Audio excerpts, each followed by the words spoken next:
STN Racing proudly presents round one of the eNASCAR Road to Pro Qualifying iRacing Series. It's the finale from Dover International Speedway in Dover, Delaware.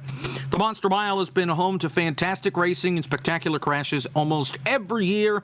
Tonight won't be any different. For some, they're just looking to ramp up the season with a clean finish and all around a good night. For others, it's their last chance at making the next round of the qualifying iRacing series. The intensity will certainly be amplified here from Dover Downs tonight, as we will set the 70 spots in stone at the end of the race. Glad to have you along for the ride, everybody. Jacob Pitts, Kevin McAdams here with you for the call. Zach Johnson, our producer for tonight, like every other race this season.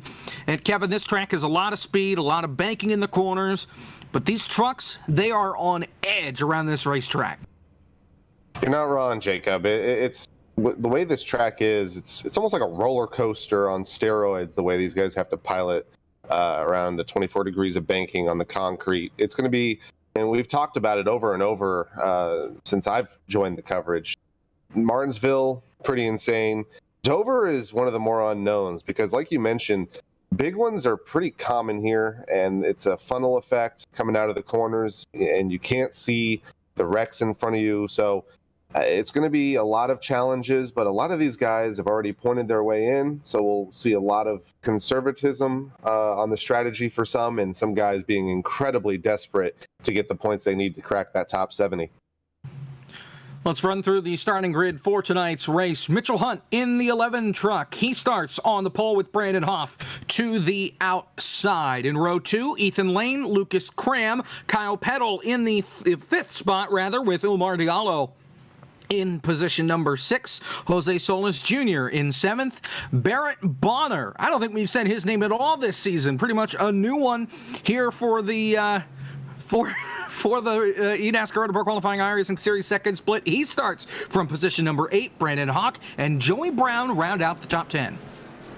Ben Nelson will start on the inside of row 6 in 11th. Jackson Crowder 12th. Jeremy B. Davis will roll off in the 13th position. Eddie Kerner, Eddie Ball will roll off on the outside of row 7 and 14th. Brandon Hayes Cattell will be starting in the 15th position. Matt Forcapa 16th. Will Cooley in 17th, Justin Lance Nasir 18th, Christian Peterson 19th, and rounding out our top 20 is going to be Patrick Moose in the number 33.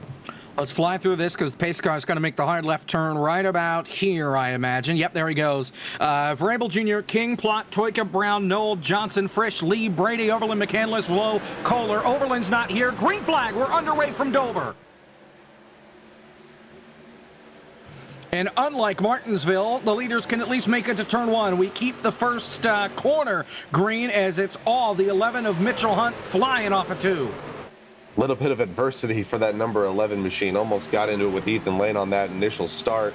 Things spreading out very quickly, though, around this 1 mile concrete Monster Mile. And at the moment, Mitchell Hunt has about a quarter of a second lead over the number 27 of Ethan Lane.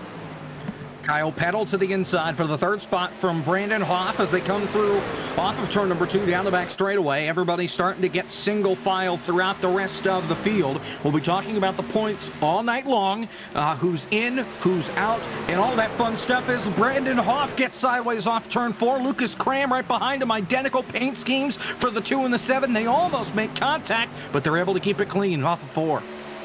Teammates nearly in tandem through 1 and 2. A little bit of homage to the new Kyle Larson scheme he'll be running in the Cup Series later this year. Behind them, Omar Diallo doing everything in his power to crack that top 5, giving Lucas Cram a run for his money through 3 and 4, but he's got a huge nose right on the back of that bumper. Through 1 and 2 they go. You've got Diallo right behind these 2 Valvoline machines, as the top 3 have spread apart and pulled away from the rest of the field. Here comes Diallo to the inside of Lucas Cram. This is for 5th, and he will take that spot right away. I don't know if it's just something, maybe just people kind of trying to get into the groove, but I've seen a lot of concessions so far, especially at the front of the pack. A lot of spread out racing so far in the first dozen. First battle for position looks like it is for the 12th position. Brandon Cattell stuck on that outside line. Looks like Jackson Crowder going to try and take advantage of that. But things pretty calm so far around here at Dover. 200 laps tonight, so a very long race for these guys to get settled in. Yeah, after having 200 laps last week at Martinsville, we basically double the distance but keep the same lap number. It's still 200 laps. Blake McCandless parked the truck. He is done for the night. We knew he was just going to start and park.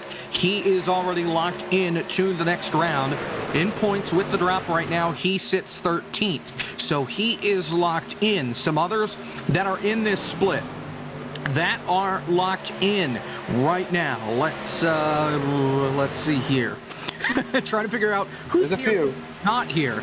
Christian Peterson, he is locked in. I know he is in this split. Chris Overland, he did not start, but he's in this split. He didn't even make it on the racetrack. He just got in the session a little while ago. He is locked in. Looking down through everybody else, Kyle Peddle in third. He is locked in. Jose Solis Jr. is not locked. Oh, no, he is locked in. I overlooked him. And we'll be talking about this throughout the night. Nasir, he is locked in. Brendan Kohler, he is in this field. He is locked in. Everybody else, for the most part, is on the outside looking in, either with a chance to try and crack the top 70, or maybe not. There are 31 spots left, and I believe there are 71 drivers that still have a chance to take those final 31 spots. So there is a lot of folks fighting for not a lot of real estate out there. A lot of drivers out here basically just trying to fill out their quota for their sponsors, just logging laps for their team, making sure, if they relay any information, get to those teammates, someone maybe like Landon Huffman in another split, and may have some teams and other voice over IP services like TeamSpeak. If you're feeling something in the server, maybe relay it to one of your guys that are on the bubble. So very valuable information can be found even if you're not racing for the championship anymore, as Chris Overland in that number 12 truck going to pull out, currently in 34th, will most likely just do a lap, get him on the standings, and retire just like Blake McCandless did. But there's a lot of stuff you can learn despite being already locked in. You can definitely help your teammates, like I mentioned, and help those guys out to get into the top 70 as well. There's no doubt about it, as here comes Jose Solis Jr. underneath Lucas Cram. This is for position number 6 down the back straightaway. Got Brandon Hawk right behind him in the 14 machine. Solis Jr. can't quite do it there in that Fortnite truck. Gonna have to try it again. Single file pretty much throughout this entire pack at this point.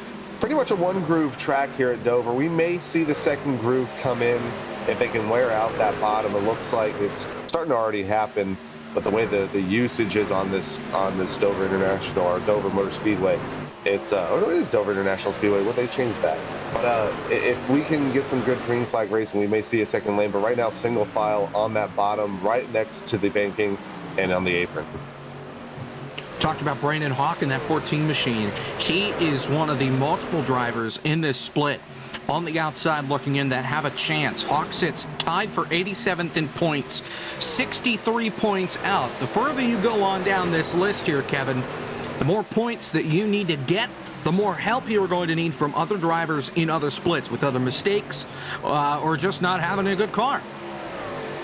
Yeah, it's like I mentioned, there's a lot of drivers out here that are not really racing for themselves. They may be just logging laps to, not only get a start in tonight, but, maybe find some information. They're not really going to be racing for, a top 5 or a top 10. So there's a lot of opportunity, whether it be here in second split or even one step below or above, and whether it's third split or top split. There may be some newcomers looking to capitalize on the opportunity to get higher points. And we may see some shakeups here. People that are locked in, obviously not really racing, but people on this bubble, they are nervous. Anything can happen here at Dover. Anything can happen, and very quickly here at Dover as these corners funnel in and out. But right now we are single file, and people are just logging laps, trying to get to that first green flag stop, hopefully.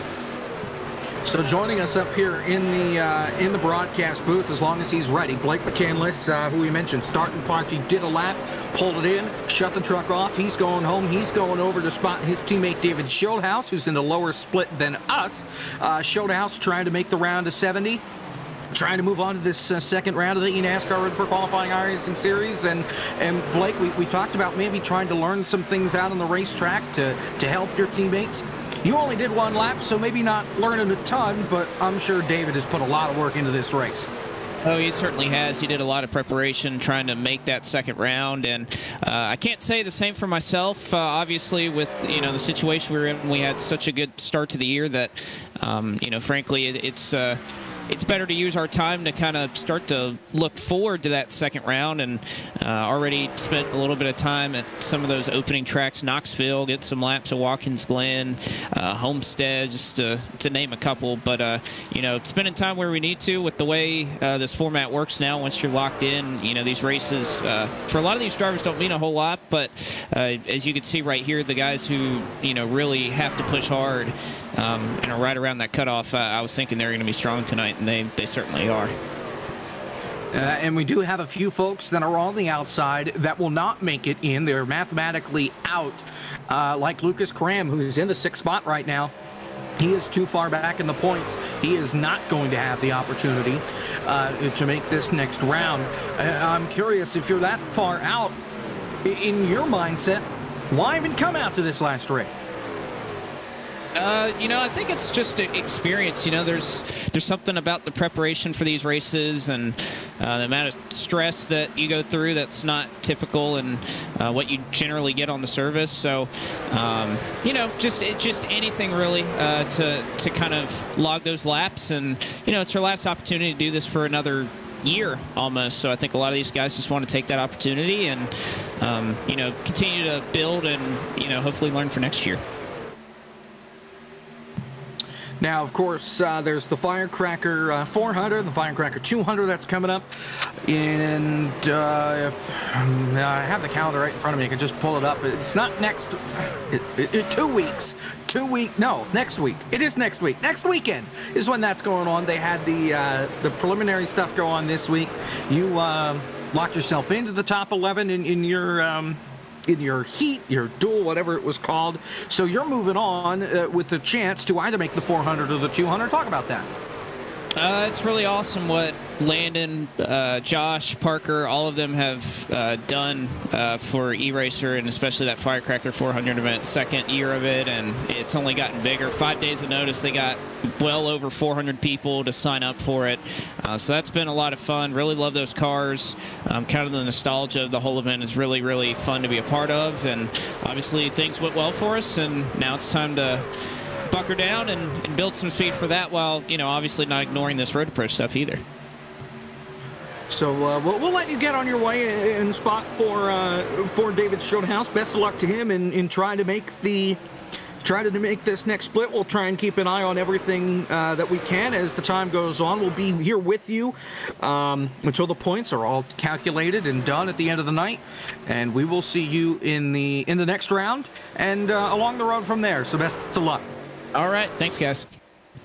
Blake McCandless, who locked into the next round of the eNASCAR Auto Pro Qualifying iRacing Series. We will see him and 69 other drivers in just a few weeks at Knoxville. And these things on dirt, that's going to be a lot of fun. Yeah, for sure.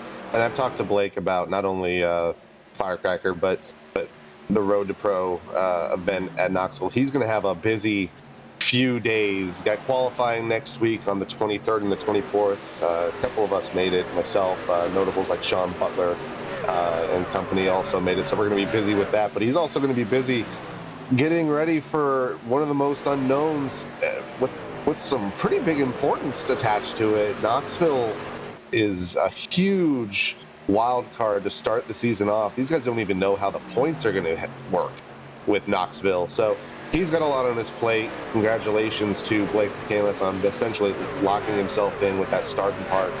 And we're going to keep an eye on the action here, but he's definitely looking forward to the next few days.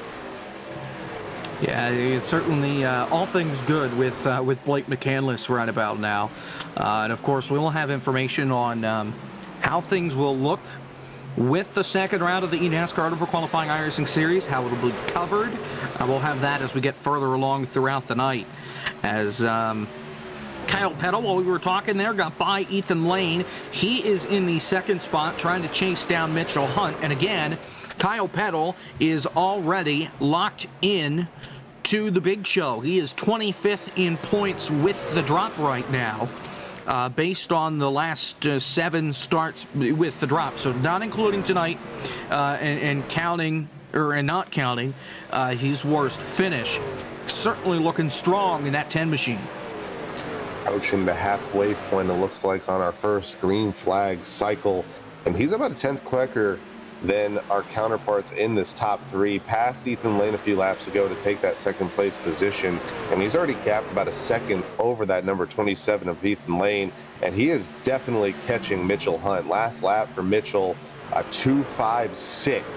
And then you've got Kyle Peddle, who just ran a 2.26 compared to a 2.87 to Mitchell. A couple other notes. It looks like Jose Solis Jr. is having some connection issues in that number 5 truck. It is the 5? Yeah, the number 5 truck. He has lost a lap on the scoring, and that is not a good thing for him. He almost did. I think everything is good for him, but he has been blinking a ton since the drop of the green flag back there around that 6th, 7th spot. Hasn't been able to get anywhere, probably because he's been blinking a lot. Typically, his connection is rather good, but unfortunately here tonight from Dover, he's having some connection issues. We hope he's able to get that resolved. Just an update with our race leader, Mitchell Hunt, looking at the points on the outside, and he needs a lot of help. Mitchell Hunt is 102nd in points. He's 135 points out. He needs, well, a win would definitely help, but he needs a lot of help from a lot of other drivers on the racetrack right now. His destiny is pretty much controlled by everybody else on this racetrack, in this split, and in the other splits tonight. Definitely going to be a case of, control your own destiny a little bit, get that win, but he's going to have to hope for some misfortune from a lot of guys in front of him. And a few of these bubble drivers are in top split. And I mentioned the opportunity to kind of strike and sneak a win out of this with the lower strengths of field. The same thing is happening in top split. And there are guys like Kevin King who basically started 1 week less than everyone else. He's going to be one of the favorites, I think, to come from outside the top 70 into the top 70. He's going to have to worry about people like that. So good race so far for Mitchell, and he's got this lead on lock for the moment, but he's got a lot of work to do that he can't control at the moment. Omar Diallo in the 4th spot. A good run for him thus far in the 4 truck. He is 64th in points, just 32 points to the good on the cut line. He needs a good run like he's got so far tonight. Certainly going to help a long way. A good run for him. Maybe not what Mitchell Hunt is looking for. Hoping some of the guys that are on the towards that cut line will have some mistakes, but right now, Diallo doing everything that he can in order to have a good night. Brandon Cattell, who's also on the cut line, he's back at 11th spot. Cattell just 8 points in right now. So he is right on the bubble of being in or being out. Seth Noel, he's also in this split tonight. He is just 2 points above the cut line. And he's back in 27th. This is not what he's looking for right now, as he's back there in traffic with, oh goodness, is that Brandon Kohler back there? Yeah, the 29 of Kohler, almost contact through 1 and 2, as Noel's just trying to make his way through the field. And these are 2 drivers with 2 different mindsets tonight. Kohler is locked in. He's basically just logging laps at this point. Seth Noel, he's right there on the bubble, and he's got some work to do at the moment. A couple other notables that are right there near the bubble. You got Timu Toika. He's 68 points to the good at the moment, but right now he's in 22nd. Ben Nelson, a little bit further up the field. He's currently in 6th. So there's going to be a lot of movement throughout this race, I'm sure. A couple notables that have moved up is that number 9 machine of Ben Nelson. He's up 5 spots. A couple that are moving back at the moment. People like, let's see, Matthew T. is starting to fall back a little bit, but not a lot of movement so far in this pack. But we expect this, especially if this thing goes green, we'll have different strategies. But these guys in the back, like Noel, they definitely got to keep an eye on the points. And right in front of him too is Michael Frisch. Trouble, turn 4. In the wall, Ryan Lowe. Noel misses it. There is no caution. As Lowe got turned coming off of turn 4, everybody was able to get by him. He pulls to the apron in turn 1, and we avoid a caution flag. Not what Ryan Lowe was looking for tonight, but he is able to at least prevent us from getting our first caution flag of the night. Ryan Lowe pretty much, he throws in the towel with that crash. Coming off of turn number 4, just scanning points here to see if he is anywhere in the conversation. I don't see him in any of my lists that would put him in or close to in. So just out there logging laps and winds up getting in trouble. Yeah, tough break for the former Coke Series driver. Started 32nd, made his way up to 27th. Not a huge progression for the number 26 truck, but that's a tough break for Ryan. I know he's trying to get back into the swing of things. Took a year off pretty much from the whole sim racing thing. It can get pretty draining. He's done this for a long time, trying to get back into it, and just a tough season for him and a tough race. Retired, now 2 laps down. He will most likely finish in 32nd where he started. But we have a battle for the lead, Jacob. Here comes Kyle Petty, locked in, but he wants more than that. He wants to win tonight. Wants to put everybody else on notice, win the last race of the first round of the eNASCAR Road Qualifying iRacing Series, and take that momentum all the way to Knoxville in a couple of weeks. Right on the back bumper of that 11 of Mitchell Hunt. Remember, Hunt is out and needs some help. He desperately wants this win here from Dover, but Kyle Petty is right there on his back bumper trying to take it away as we are about 15, 20 laps or so, maybe just a hair more away from green flag pit stops. Here comes Petty to the inside for the lead. Oh, what a pinch job by Mitchell Hunt. I was just about to mention, catching someone is one thing. Passing is definitely another here at Dover. Very hard to set up a pass. You have to really set it up on the exit of the corners. Not a lot of straightaway length to build momentum and get underneath the car or truck in front of you. And it looks like that second lane is starting to come in. You can kind of see it a little bit on that bottom groove. That rubber that was laid down automatically by the server is starting to wear out just a little bit. And that's going to allow that second groove, especially later in the run when they lose grip, to build that momentum through the corner. So we may see passing be at a premium, especially here at the front where these guys are so close, as Kyle Petty is haunting that number 11 truck through the corners. Mitchell Hunt has not had a top 5 all season long. He's looking to change that right here and right now at Dover. He's got a long way to go, as this time by we will be a quarter of the way through the race. Kyle Petty, again, locked in to the next round. 2 top 5s, does not have a win on the season yet. Certainly would like to get a win here and move on.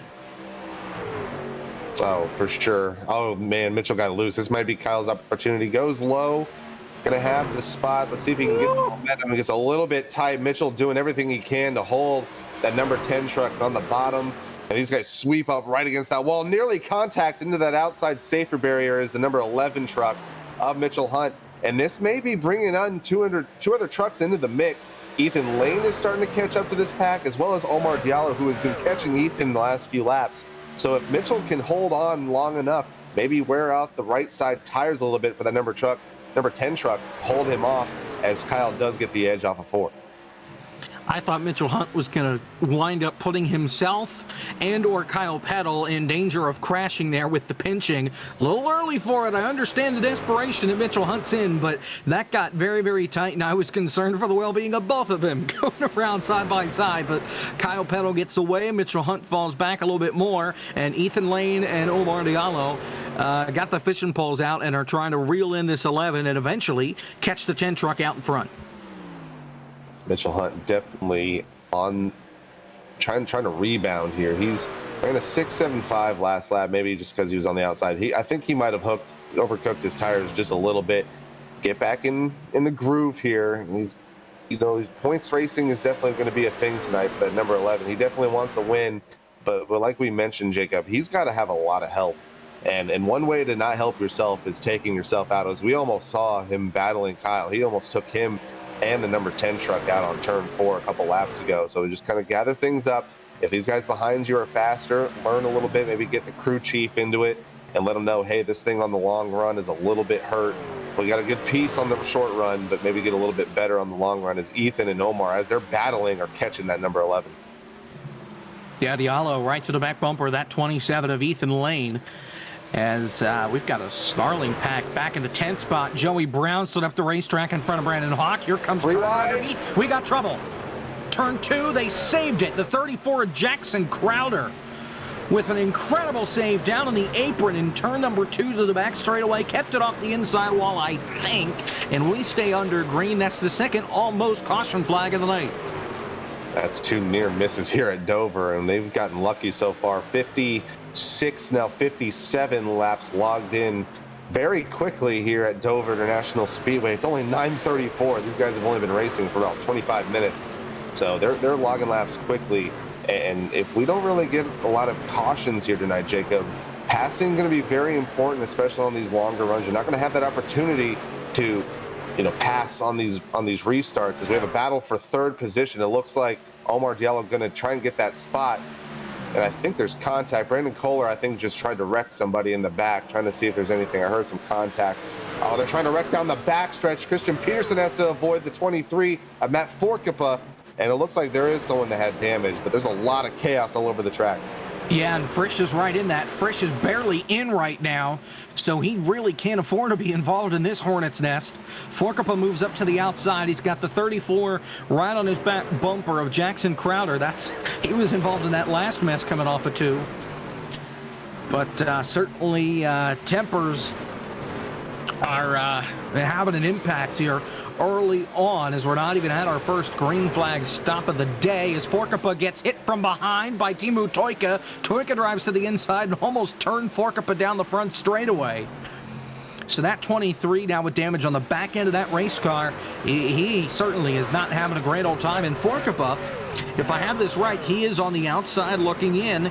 Forkipa right now, he's 75th, 37 points out. He needs a good run. He's not getting it right now. He's got a lot of work to do. Meanwhile, back up front, a lot of action here at Dover. Things picking up as we get later and later in this green flag run. Omar Diallo has caught and passed Mitchell Hunt for second, and he is already pulled away by about 3/4 of a second. And now that's causing a big gap between him, and another gap is going to be formed as here comes Ben Nelson. He's going to try and pass and gap the 11 truck of Mitchell Hunt. Mitchell Hunt a little bit on the mend here, trying to recover from racing Kyle Pebble for the lead a little bit too hard, and we might have a pit stop here. It looks like Ethan Lane's coming in. Oh, he almost hit the barrels. Look at that. He overshot pit road, and he's going to have to do another lap, and that is going to cost him an eternity on the racetrack, because he came down almost to pit speed, had to turn dead right to avoid running into the barrels, a la Matt Kenseth or Robbie Gordon, Dale Jarrett. Pick your driver that's done it, and he's able to hang on to the race truck, and he'll do another lap. I'm wondering if maybe Mitchell Hunt has burned off his tires too much, and he needs to come onto pit road soon here to try and get fresh tires, as here comes that 27 of Ethan Lane. Matt Forkipa that we were talking about, he's coming in, as well as Justin Nasir.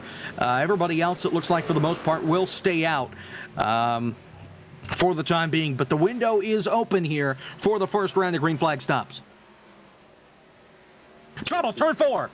In the wall, Brandon Hoff. The 32, Joey Brown, in it as well. They're able to keep it green as contact involving Jose Solis Jr. here on the front straightaway as well. Everybody got stacked up. I think that was involving people trying to get to pit road. Brandon Hoff with a lot of damage went up and slapped the outside wall. Everybody able to keep it green, but that is, I think, the 4th or 5th scare that we've had of a caution flag on this green flag run. Very treacherous pit road entry here. You have to slow down basically on track, and that's exactly what Joey Brown was doing on pit entry. Got a little bit loose, and that pretty much put him in the path of Brandon Hoff. More trouble nearly. Austin G. Johnson having issues on the front stretch. He looks like he's lost his entire right side of his car, or his truck rather, as he tried to make it. He missed the pit entry. So pit window, like you said, Jacob, is open. 2-stop strategy currently underway for a lot of these guys. Here comes Christian Peterson in. He misses the entry. What is going on? Oh no, the number 3 truck hit the wall. That's Kevin King. King is stuck in the tires. He's going to tow. He has to tow, and Kevin King, heartbreaking for him, just scanning through points. I don't know where he's on the outside looking in. He's 75th. Oh, no. He's 75th. He's 37 out with Forkapa. So Kevin King has essentially doomed himself from making the next round of the eNASCAR Road to Pro qualifying iRacing series with that mistake running into the tires coming to pit road. What a wild turn of events. Many mistakes on the entry of pit road, and it's making season-long implications happen as we see it. Here comes Jeremy B. Davis. He's going to safely take it in. Oh, no, another one has missed it. The number 15 of Case Imply. He merges back onto the racing surface, nearly takes out Seth Noel and Max Brady. A lot of chaos right now in turn 4. He might have to have a camera on it. Diallo and Nelson, they come on and they make it without any mistake. Ethan Lane drives right on by. Lucas Cram makes it to pit road, although he was going awfully fast. Hopefully he didn't speed, as right now looks like everybody else is able to keep it going for the most part. Timu Toika drifts it onto pit road. Kason Plott able to bring it on safely this time. David Brown gonna miss it. He'll go around and do another lap. And Mitchell Hunt, he's already pitted. Eddie Kerner right now is the race leader for the time being, but he still has to make the stop. I have never seen this many people miss the entry at pit road. I've never seen it. By the way, Kyle Peddle, our leader, did pit cleanly. Got about 4 or 5 trucks coming in. Here comes Frisch. Here comes Moose. Looks like as well as Brandon Hawk. The number, let's see, who else? Michael Frisch. No, Matthew T. Lee is in. Bonner is in. One of the newcomers, a second split. A lot of people coming in. David Brown just missed pit road a second time, at least his second time. He's going around. Jose Solis Jr. drifts it to pit road.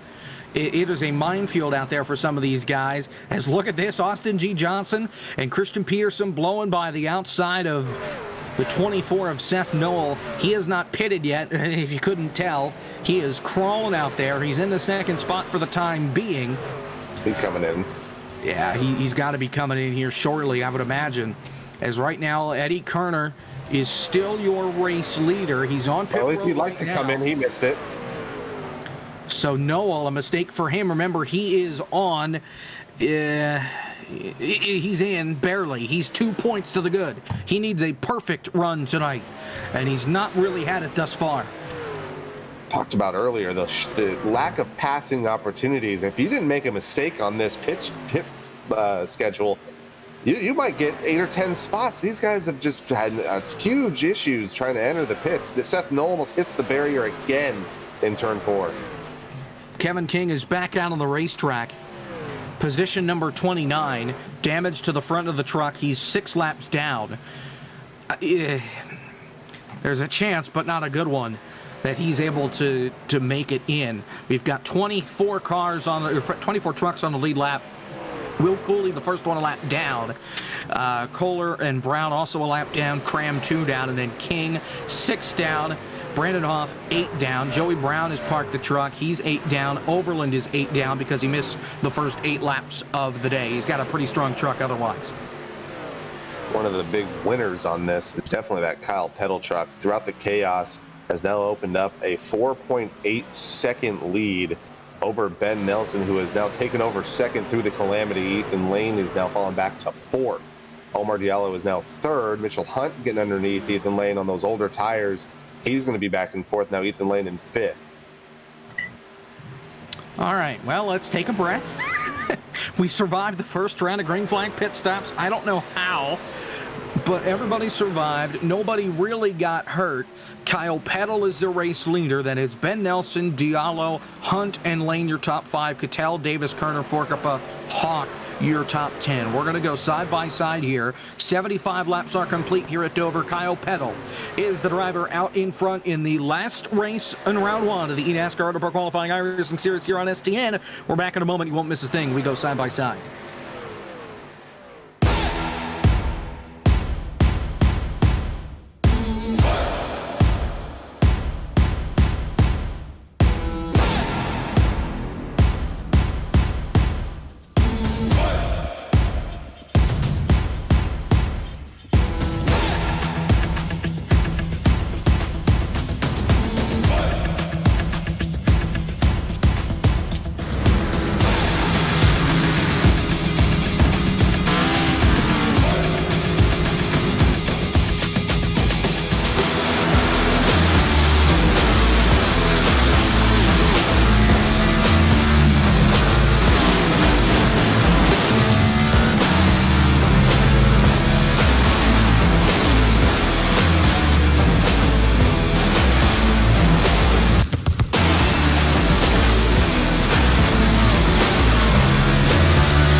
Welcome back to the round one, race 8, last race of round 1 of the eNASCAR Auto Pro Qualifying iRacing Series here from Dover International Speedway on STN. Jacob Pitts, Kevin McAdams with you for the call. Zach Johnson, our producer.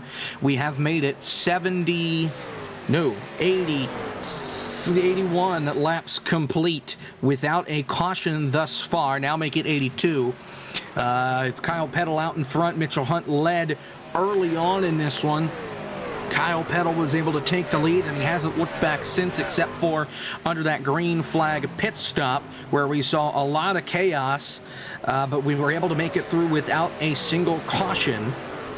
And right now, Kevin, we're kind of just waiting around, I think, for the next green flag pit stop, because when that comes around, all heck is going to break loose. Are you saying it's calm before the next proverbial storm? Because after that last round of pit stops, I expect the unexpected. A lot of these guys had many issues with trying to get down to speed entering this very treacherous Dover International Speedway. A couple guys who definitely were on the losing end. Ethan Lane, David Brown, a lot of guys. Kevin King, he's now basically out of it, 29th, 6 laps down. And we still got another round of pit stops to go. Yeah, at least one more round of pit stops. Yeah, obviously, if we get a caution, that will change things. But right now, so far, so good. Jose Solis Jr. has dropped back a little bit. He's now P12. But guys like Michael Frisch, Patrick Moose, they've cracked their way up. 11th for Frisch, top 10 right now for Moose. He's in 10th. Brandon Cattell has gotten himself into the top 5. He sits P5 right now, as everybody around this racetrack has really strung out. We saw a lot of clusters of battles towards the back of the pack during that first green flag run. Now that everybody got separated, it's a completely different story. Oh, we have a huge gaggle off a turn 4. Max Brady, Christopher Overland. This is way back in the pack, but these guys all worried about points. Christian Peterson back here. All these guys had trouble entering the pit, so these guys got to get back on the wheel here and make their way back through the field. But pretty spread out at the moment. 23 trucks on the lead lap, a couple notables a lap down. Brandon Kohler, David L. Brown, I talked about him previously. He missed the pits twice, and he is now 1 lap down, 27th. Will Cooley, Lucas Cram, I mentioned Kevin King earlier, but a lot of notable drivers have already lost a lap, and we're only 88 laps into this event. By the way, I talked about Ryan Lowe earlier. I overlooked him. Remember, he had that crash, was involved in that incident. We didn't get a caution for it. He was 83 points to the good and 51st in points. Ooh. I don't think that's going to be enough for him to make it unless he gets a lot of help with other guys behind him also having issues tonight. Among that group, Timu Toika, he's in this split. He's right now 14th. Michael Frisch, we already talked about him. He's now P10. Omar Diallo, he is 3rd right now. Ben Nelson, he is 2nd right now. Cattell, P5. Seth Noel, he's had issues tonight and has fallen back a bit through the order. But, I mean, if you're Ryan Lowe, you've got guys that are behind you, 2nd, 3rd, and 5th right now on the racetrack. This is not what you wanted. And there's some guys on the outside looking in, having pretty respectable nights. Patrick Moose, he's got a little bit of work to do, 53 points out, but he's currently just outside the top 10 and 11th. We talked a little bit about someone like David L. Brown. He's having a tough night. He needs a lot of help at this point. He may need a caution. He's 47 points out. He's all the way back in 27th. Got a couple other drivers. Robbie Vrabel, 70 points out. He's having a tough night in 22nd. So desperation may be in order here, and you have to keep an eye on the way the strategy plays out. But one person that's just kind of doing his own thing, and he's already locked in, and he's looking for a win, and that's Kyle Pettle in the number 10. Matt Forcapa as well. He's 13th right now. He's got a pack of trucks behind him. He's got the 25 of David Brown, who is outside. Timu Toika behind him. Bonner behind him. The 21 in the 18 R4 position. The 25 is a lap down. But Forcapa is having some issues right now. In traffic, just seems like that truck can't really do what he wants it to do. And he's struggling out there as here comes Toika around the outside. And something we saw last run, Jacob, is short run speed and long run speed.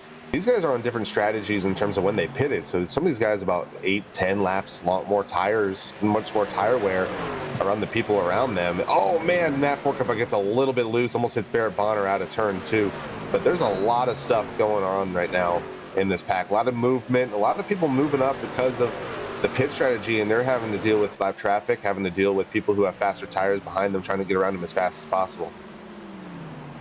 That got scary there for Forkaba and Barrett Bonner, but they were able to keep it going. Here comes the 12, Chris Overland. He's multiple laps down. He's going to go by Forkapa here as well down the back straightaway, as we are 5 laps away from halfway here at Dover. This thing has just flown right on by. And no cautions certainly help with that. Battle for second, it's getting closer. Omar Diallo is blinking a bit in that 3rd spot, but he is closing the gap on Ben Nelson. It's about half a second. It was a lot more than that earlier on in this second run. These guys were about 4.5 seconds behind Kyle Peddle. I believe he pitted a little bit sooner than Ben Nelson and Omar Diallo, respectively. They've now closed that down to 2.7 seconds and 3.2 seconds, respectively. Probably that's going to be where they're going to be. Mitchell Hunt, he's been passed now by Eddie Kerner. He's going to fall back from 4th to 5th. So Eddie Kerner, he pitted pretty late. I think he was the last truck to pit on that first cycle. So he's got the best tires at the moment in the top 5. He's currently 6 seconds out. He's piloting the same laps as our leader.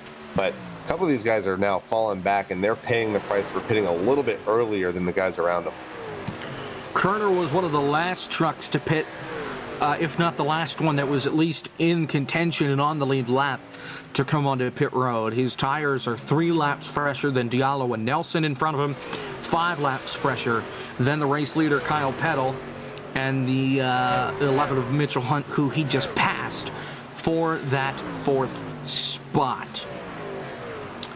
So right now we are 1 lap away this time by for halfway here from Dover. And again, we'll have the second round of the eNASCAR Pro Qualifying iRacing Series coming up in a few weeks' time. That second round starting July 8th. So a good 3 weeks from tonight, we will be back with the eNASCAR Pro Qualifying iRacing Series round number 2. Halfway here from Dover, as we cross the halfway point of tonight's race, it's time to bring you the iRacing Midway Race Break, brought to you by iRacing. iRacing, the world's premier online racing game. iRacing puts you in the driver's seat to experience today's newest form of competitive motorsport, virtual racing, all from your home PC. Race virtually in Australian supercars, IndyCar, IMSA, NASCAR, the World of Outlaws, and more. Kyle Peddle has led the most laps so far tonight here from Dover. He's out in front by about 2.2 seconds over Ben Nelson. Omar Diallo in the 3rd spot. Eddie Kerner has made his way up to 4th, and Mitchell Hunt in 5th. Brandon Cattell 6th. Jeremy Davis 7th. Ethan Lane 8th. Brandon Hawk 9th. And Michael Frisch rounds out the top 10. Patrick Moose will be in 11th. Jose Solis Jr., he's still experiencing issues with his internet. He's now in 12th. Timu Toika 13th. Barrett Bonner, he's in 14th. Matt Forkapa started 16th, up 1 spot in 15th. Jackson Crowder, we saw him almost lose it on the backstretch. He's rebounded to 16th.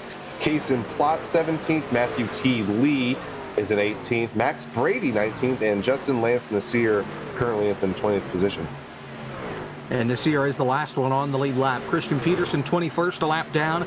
Seth Knoll, he needs a lot of help. He's in 22nd right now. Robbie Vrabel Jr. on the outside looking in. He's 23rd. Will Cooley, 24th. David Brown, 25th. Brendan Kohler, he's locked in. He's 26th. Lucas Cram, 27th. Kevin King, 6 laps down after smacking the barrels at the entrance of pit road. 6 laps down in 28th. Austin Johnson 7 down in 29th. Chris Overland, who missed the first 10 laps or so because he wasn't here at the start, he's 30th. Brandon Hoff 31st, 36 laps down. Actually, he's still sitting on pit road. And then out of the race, Joey Brown 32nd, Ryan Lowe 33rd, and Blake McCandless did 1 lap.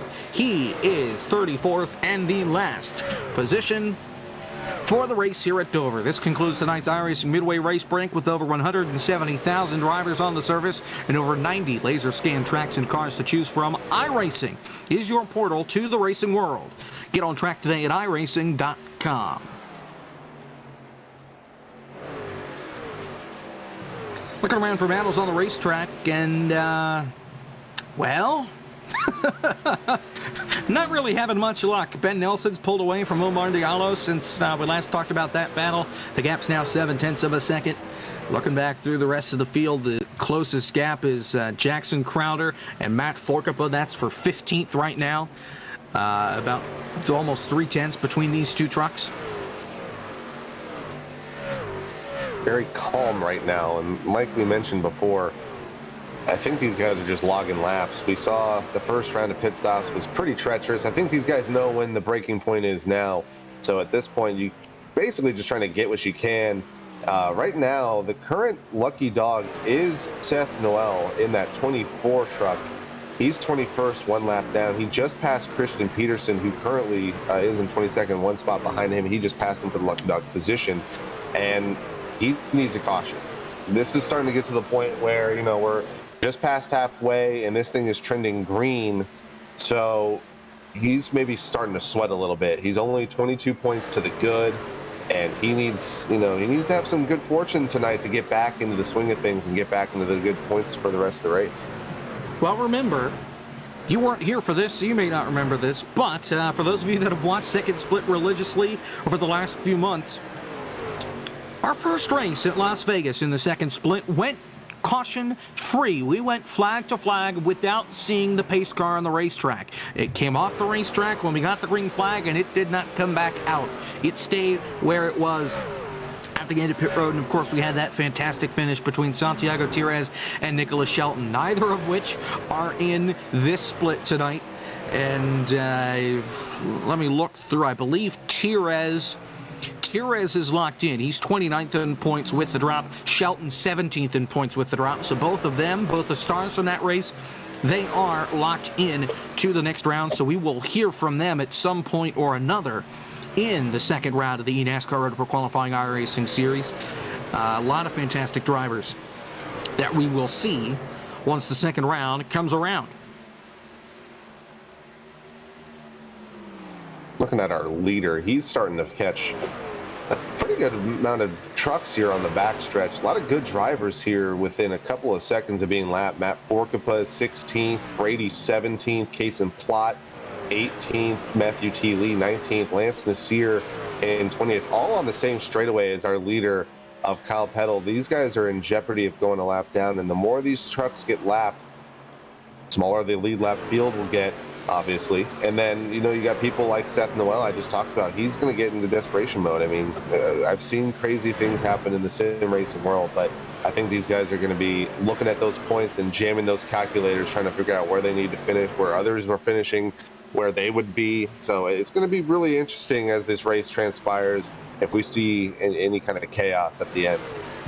Well, I think at this point, kind of like what we saw with that first run, the longer we run on these tires, the more likelihood we're going to see of incidents. It wasn't until the last 10 or 15 laps or so of that run that we started to see things get really congested and mistakes start to really come out of these drivers. Well, we're about 10 or 15 laps away from the window being open for them to make it to the end. Well, actually, let's see.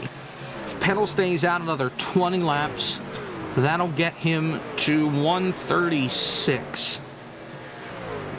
Yeah, so they can make it to the end with one more stop. For a second, I thought that they couldn't.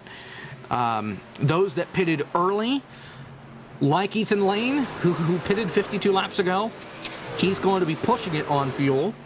A caution may certainly help him. Same with Matt Forkapa. But for the guys that pitted later, like Eddie Kerner, he should definitely be able to make it on fuel without any issues. I'm worried about the folks, though, that came onto pit road early, just because they're going to have to push it a long way to make it to the end. Yeah, looking at the start of, we saw Ethan Lane on lap 63. He was pretty much the genesis of this first round of pit stops. He obviously missed his opportunity, so he pitted one lap later, but that was with, you know, the idea maybe in mind that you're running this race almost backwards, and your longest run may be the last one to the finish. Whereas, you know, you got someone like Eddie Kerner, he pitted much later. He pitted all the way, it was a long time. He pitted lap 73. So you got a pretty big gap there, about a 10 lap gap in tire strategy. And if Eddie does this again, he's going to have much better tires in the last run, and he's going to be very solidly in terms of fuel mileage.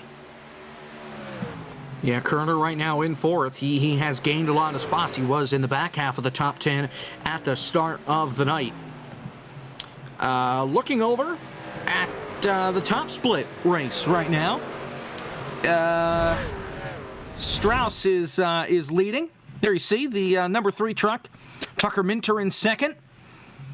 And, of course, we're not in the top split, so we're running off of limited things here. But looking through the rest of the order, Colin Bowden and Guerrilla at the end of there, they are locked in already as it is. They don't have to stress as much. They are already locked into the big show. Garrett Conrath, he is just barely not locked in, down towards the bottom of the order as well in the 14th spot. Most of the folks in the top split are pretty much locked in at this point. There are a few that are on towards the bubble or on the outside looking in, but for the most part, if you're in that top split, you're looking pretty good. One big notable that was on the outside looking in, looking at the standings as they revolve on the bottom, I saw Landon Huffman in the number 8 truck. He was about 40 points out, 80th position. He is going to not make it. He was currently 27th, 2 laps down as it stands. He's going to need a lot of fortune to fix that. So tough break for Landon Huffman in the total advantage camp. He was definitely looking forward to tonight. Has the lead engineer for Dead Zone Racing on his pit wagon in Houston Hammer. So he had everything he needed to succeed tonight. Something must have happened in that number 8 truck. Now let's talk about Connor Horn. He's P10 right now in top split. Connor Horn is right there pretty much on the cut line. Based off of what we have, he is set as the cut line with Nathan Jurgensen out by 22 points, even though Jurgensen should be the cut line. I'm not quite sure how that's worked out. That could be a mistake, which means all the other math is off behind him. But Connor Horn is in by the skin of his teeth. He needs a good run. I don't know if 10th is going to be enough to get him in with the guys behind him in points, like looking through the order, like a Brandon Hawk. He was doing okay. He's fallen down through the order, actually, in this split. David Schildhaus, he's in the lower split. He's trying to claw his way back up through the field. Vrabel Jr. is out. Patrick Moose is out. We've talked about him. He was running well. He's in the 9th spot right now. So it's not impossible for some folks to push Connor Horn out. The problem is, for everybody else, Horn is running all right, and the people that are on the outside right now that are close, they're not really outperforming him. Kevin King, we saw him have that incident. He's on the outside. Matt Forkapa, he's back in the 17th spot right now.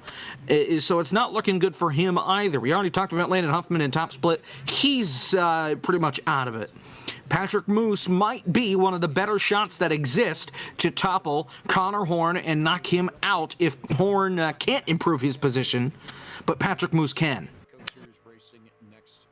Definitely going to be looking at the points at the end of tonight. A lot of guys are going to be glued to their computers, hoping and praying they did enough to be in that top 70, and then they got to do it all over again as we go back to our coverage. Battle for 6, that's going to be between Brandon Cattell and Jeremy B. Davis. Brandon Cattell, one of those people right on the razor edge, 8 points to the good.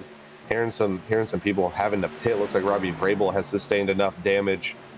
Maybe a flat tire from that number 19 truck. He may have to come in a little bit earlier than he wants with 72 to go. But like you said, Jacob, a lot of these guys in the top 70 have done a really good job to keep their position. A couple maybe exceptions would be like a Seth Noel, but even then, he's still in 21st. The window is just about open. Got some lappers coming in. We already talked about Vrabel. Will Cooley is coming in. As here comes Jeremy Davis underneath Brandon Cattell. This is for 6th. And something I want to mention here, since we just used some podium footage, we All three of us, as far as I'm concerned here, are pretty much picking up and moving over for the second round of the eNASCAR Roto Pro Qualifying iRacing Series. We are picking up shop or moving our coverage and sliding it on over to Podium. So you will be able to find all of our coverage of the second round of the eNASCAR Roto Pro Qualifying iRacing Series of the second split, since there are only going to be two splits since there are 70 drivers. It'll be on Podium 2. With myself, Kevin McAdams. Caution is out, and oh my goodness, turn 4, it's Matthew Lee around. And the caution's out for the first time tonight, taking the wind right out of our sails. Let me just fly through this. It's myself, Kevin McAdams, and Sean Butler, who is running tonight in the third split. He is out. He's not in a good spot to make it on points. With Zach Johnson hitting all the pretty buttons in the control truck. And we will be on Podium 2 starting July 8th. From Knoxville, and it's going to be a grand old time. Let's take a look and see if we can get a replay here. This happened right behind our race leader in Kyle Peddle, and it looks like he's going to get a visit from the truck behind him of Justin Nasir here, Kevin. Yeah, and these guys were actually battling, like you said, right behind Kyle Peddle. This was essentially for the lucky dog. Case and Plot being left right in front of them as they go down the backstretch into turn 3. Not sure what entirely happened. Lance Nasir, he might have been pitting. I don't know if he said a late entry on the pit, but Matt just absolutely stops right in front of Lance Nasir, maybe even pulls up a little bit and gets spun, and no serious contact otherwise from any other trucks. But that's a tough break for Matt. He was right there in the lucky dog position. How about the 7 scooting by on the outside there? He almost got involved in that. The 7 of Lucas Cram. Unfortunately, he's a lap down, but able to keep the car clean. The truck clean, rather.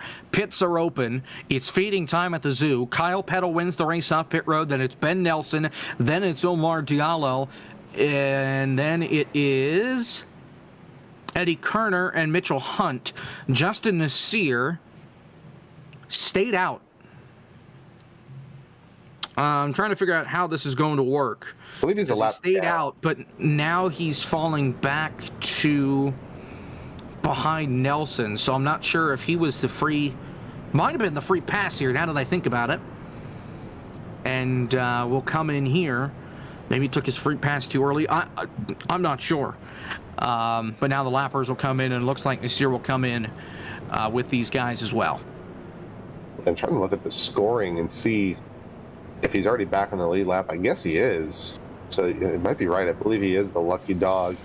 But going back to the Podium 2 announcement, Jacob, I'm just, if a year ago any of us would hear that Sean Butler and Kevin McAdams would be on an official Podium broadcast, I think we'd all be going crazy about it, saying that would never happen. So I am very honored that they're going to let us do our thing on Podium 2. We're both very excited. Obviously, I've had some weeks here with you. We've got some chemistry, and I'm looking forward to adding Sean to the booth as well. Certainly should be a grand old time. And of course, you and Sean have worked together on bottom split coverage before. So certainly it's going to be a fun time with the three of us up in the broadcast booth. And truly, we can't wait to be here for the second round of the eNASCAR Roto Pro Qualifying iRacing Series for the second split. It's been fun thus far, and I'm sure we're going to get the best of the best here. It only can get better from this point. So looking at what's coming up ahead, we don't have a graphic made for it, but there is a decent bit coming up. We had a little bit of a lull for a while, but we're starting to kick back up. So Monday, this upcoming Monday, June 21st, Four Corner Racing League coming to you from Nashville Super Speedway. 8:20, I think, 8:30 Eastern is the start for that. Then, June 28th, same story, different track. We're at the Tricky Triangle. We're at Pocono. Same story, 8:30 Eastern time, but Monday, June 28th. Then things get interesting because that weekend, July 2nd and 3rd, the FTF GG 400 will have qualifying for you on Friday night, and then the big race on Saturday night, July 3rd, 7 o'clock Eastern Time. Registration's now open for that event, and if you want more information, please go to the STN Racing Twitter, twitter.com/STN Racing. So that's what's coming up on the schedule. Plus, of course, July 8th, talked about it a little bit ago, the second split of the eNASCAR Pro Qualifying iRacing Series Round 2 from Knoxville on Podium 2 with myself, Kevin McAdams, Sean Butler, Zach Johnson pressing the buttons in the control room for us. It's going to be a great old time as we are getting ready now for the restart. Kyle Peddle and Ben Nelson are on the front row. The pace car is in. Kyle Peddle's not wasting any time getting on the pedal. Here comes Kerner to the inside to get by Nelson. Diallo takes second. We're back green.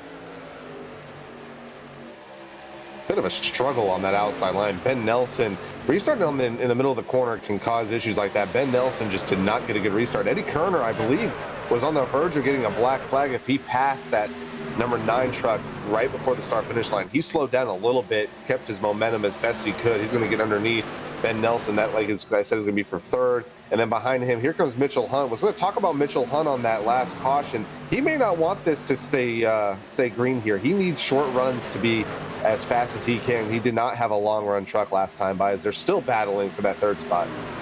But he also needs to get by these guys because if he doesn't have any sort of clean air, he may be in trouble back here in the pack. So it's Nelson and Kerner side by side for third. You've got Hunt right behind him. They get it sorted out. Everybody's single file. Here comes Cattell trying to get around the outside of Davis, and Hunt trying to get around the outside of Kerner off two.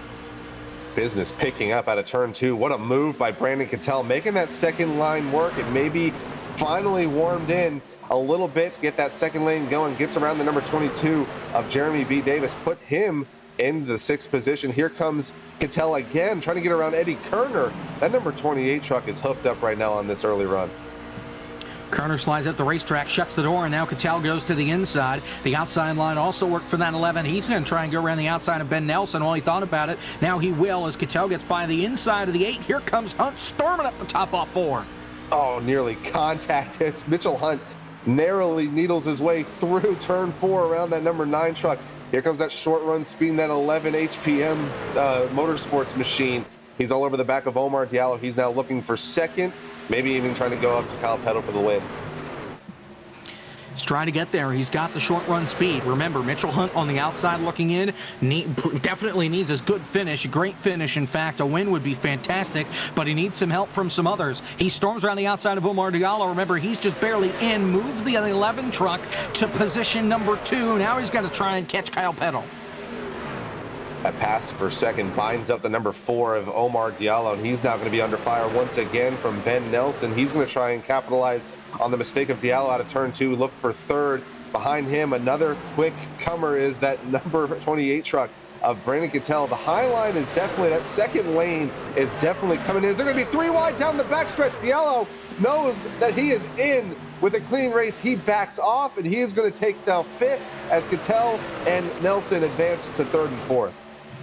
Smart move by Omar Diallo. I was worried about his well-being there, but he was able to keep the truck clean and keep it going in the right direction. He does fall back to P5, and there's some carnage going on behind him, but for right now, he is still looking pretty good in the grand scheme of things, as Mitchell Hunt is about a 10th faster than Kyle Peddle, and he is 1.5 truck lengths back on the race leader.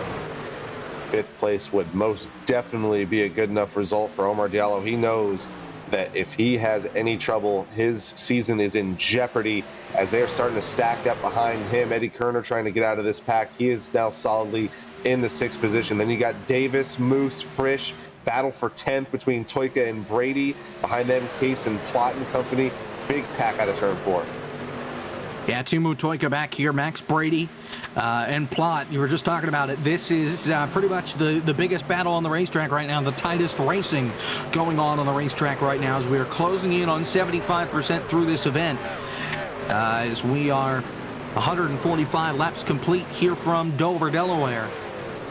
As we got one on pit road, it's the 29, it looks like, of Kohler. Remember, he's locked in, so it really doesn't matter what's going on with him. It does to him, but it doesn't matter the grand scheme of things as far as points go. He's locked in.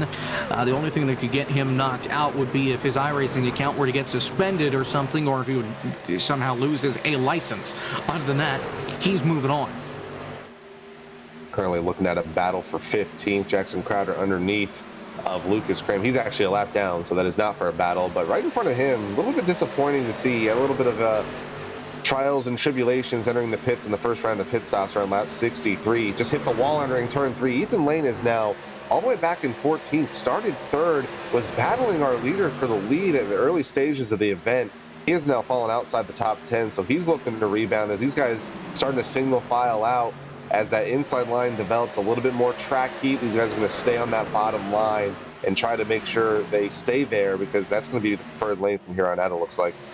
Well, Ethan Lane does have some damage to the right side of the race truck. That may be why he can't go anywhere, just because of the damage to that number 27. Is Mitchell Hunt trying to get back on pedal? He's still faster than him, but it's fallen off a little bit now as we've gotten further and further on in this run. It's just under 0.2 of a second between the top two. And right now, Mitchell Hunt is just praying for another caution as we have 50 laps to go at the stripe. Heads up battle for the lead right now. Mitchell Hunt with that short run speed, basically mirroring the lap times right now. That Kyle Peddle truck, 100th faster last time by, and he's going to have to push it to the best of his ability. If he can get around Kyle Peddle, he can play defense, but at the moment, he is basically the dog chasing the rabbit. And last time we had these guys battling, the rabbit won. So Mitchell's going to have to get up on the wheel here. Hopefully the crew chief that's on that number 11 truck did some adjustments, maybe had some long run built into it with this final run, especially with that green flag stint in mind, as these guys have the gap to Ben Nelson all the way back in third. Yeah, the gap's about half a second from second to third. How about Cattell and Diallo? Diallo is back on the back bumper of the Kellogg's machine, looking to the inside here in turn 1. This is for fourth. Saw Omar Diallo back out, try to preserve his chances at the top 70. Things kind of calming down here at the front, single file from the first 15 positions or so. He's going to take back fourth. Eddie Kerner, he was kind of saving his stuff early on this restart.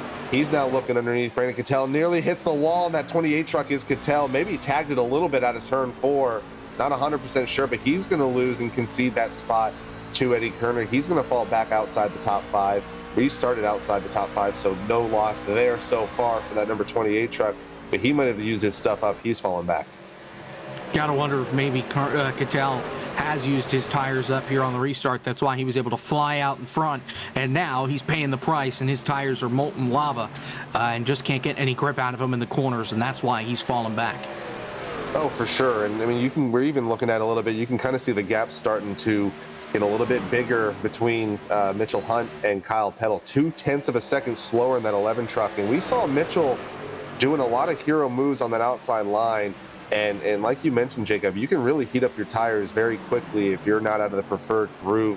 He may have done just that. He is hemorrhaging time to our leader, on our dominant leader at that, and Kyle Peddle. Diallo on the back bumper of Ben Nelson. That is for third. Kerner right there as well, as Kyle Peddle has opened up the lead on Mitchell Hunt. It's 0.8 of a second and increasing. Omar rebounding very nicely from that 3-wide incident, trying to rebound and get back up to third all over the back end of Ben Nelson. A little bit faster than that number 9 truck. Both these guys at the moment are in as it stands before the results come in tonight. These guys are both hoping that this is what they need to get into that top 70, and then we go to Knoxville on July 8th. But right now, single file all the way back. I think the first battle for position is well outside the top 10. They might not even have any battles for position at all. Oh, yeah, here we go. Justin Lance, Nasir, and Matthew T. Lee. These guys are a lap down. These guys just got into it the last caution.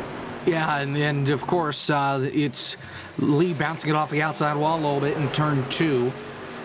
With the 13 and Nasir sticking it on the inside, Lee around the outside. But yeah, that's one a lap down, Nasir on the lead lap. Lee is the one that's a lap down. Other than that, everybody is just single file nose to tail. But Ben Nelson and Omar Diallo are catching Mitchell Hunt quickly. Yeah, Mitchell Hunt. You mentioned it a little bit earlier here, Jacob, but definitely conditioned for the short run. And he's definitely going to be paying for it. He may, I think he restarted 5th on this restart. He may very well give those spots back very soon as we approach 40 laps to go. We'll have 40 laps to go this time by Kyle Peddle with a 1-second lead here on STN Racing. We're going to go side by side. You won't miss a thing here from Dover, the eNASCAR Auto Pro Qualifying iRacing Series. We've been waiting for this moment. Generations of innovation all coming together in one place. A pedigree of more than 70 years of NASCAR Cup Series history, from the past to the present, from Petty to Earnhardt to Elliott. Today, there's no more waiting. The future of NASCAR is now. Drive the next-gen cars today on iRacing and step into the next generation of racing.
Welcome back to the eNASCAR Road Pro Qualifying iRacing Series Round 1, Race 8, the last race of Round 1. From Dover International Speedway, Jacob Pitts, Kevin McAdams with you for the call. Zach Johnson, our producer. We are inside 40 laps to go. We've had 4 different leaders, 5 different lead changes, and that caution that we had with about 60 laps to go, that has been the only hindrance that we've had thus far. Other than that, we have been green flagged the whole way, and Kyle Peddle has enjoyed every second of it.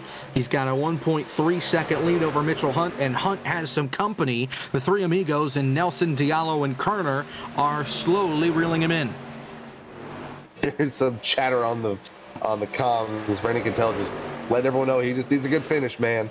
He's all over the place out of turn 4. He's trying to hold off the same similar gaggle for 6th as Mitchell Hunt is for 2nd. So we got 2 4-truck battles for very key positions for these guys. Oh, Ben Nelson gets a little bit tight. That's going to allow Omar Diallo to capitalize possibly as he goes into turn 3, stacks up Diallo and Kerner as Mitchell Hunt pulls away just slightly for the moment as we hit 33 to go. Well, I mean, how about this? Diallo and Nelson are next to each other in the points. Diallo 64th, Nelson 65th in their third and fourth round on the racetrack right now. And Brandon Cattell, he's 67th in points. So he does need a good finish, as does Nelson and Diallo. A little bit of a block we saw earlier from Nelson. Not sure if he wants to keep doing that, because any contact could have severe consequences for either of them making the next round. It just takes one mistake. And looking at the points, I mean, these guys have been running up front, at least for every single race that I've been a part of. These guys are legitimate threats, and they're right on the razor edge of missing it. This field that have tried to fight and claw their way into this top 70 is a very strong one on the lower end. So these 2 splits next time we come to the Road to Pro Series at Knoxville will be very competitive, as these guys still single file up front. So congratulations are in order for these guys if they can keep it clean and get to that top 70, because I think these guys, especially Ben Nelson and obviously Brandon Cattell, former Coke Series drivers, they have had to battle for 8 weeks, and they have done everything so far that they can to make into the top 70.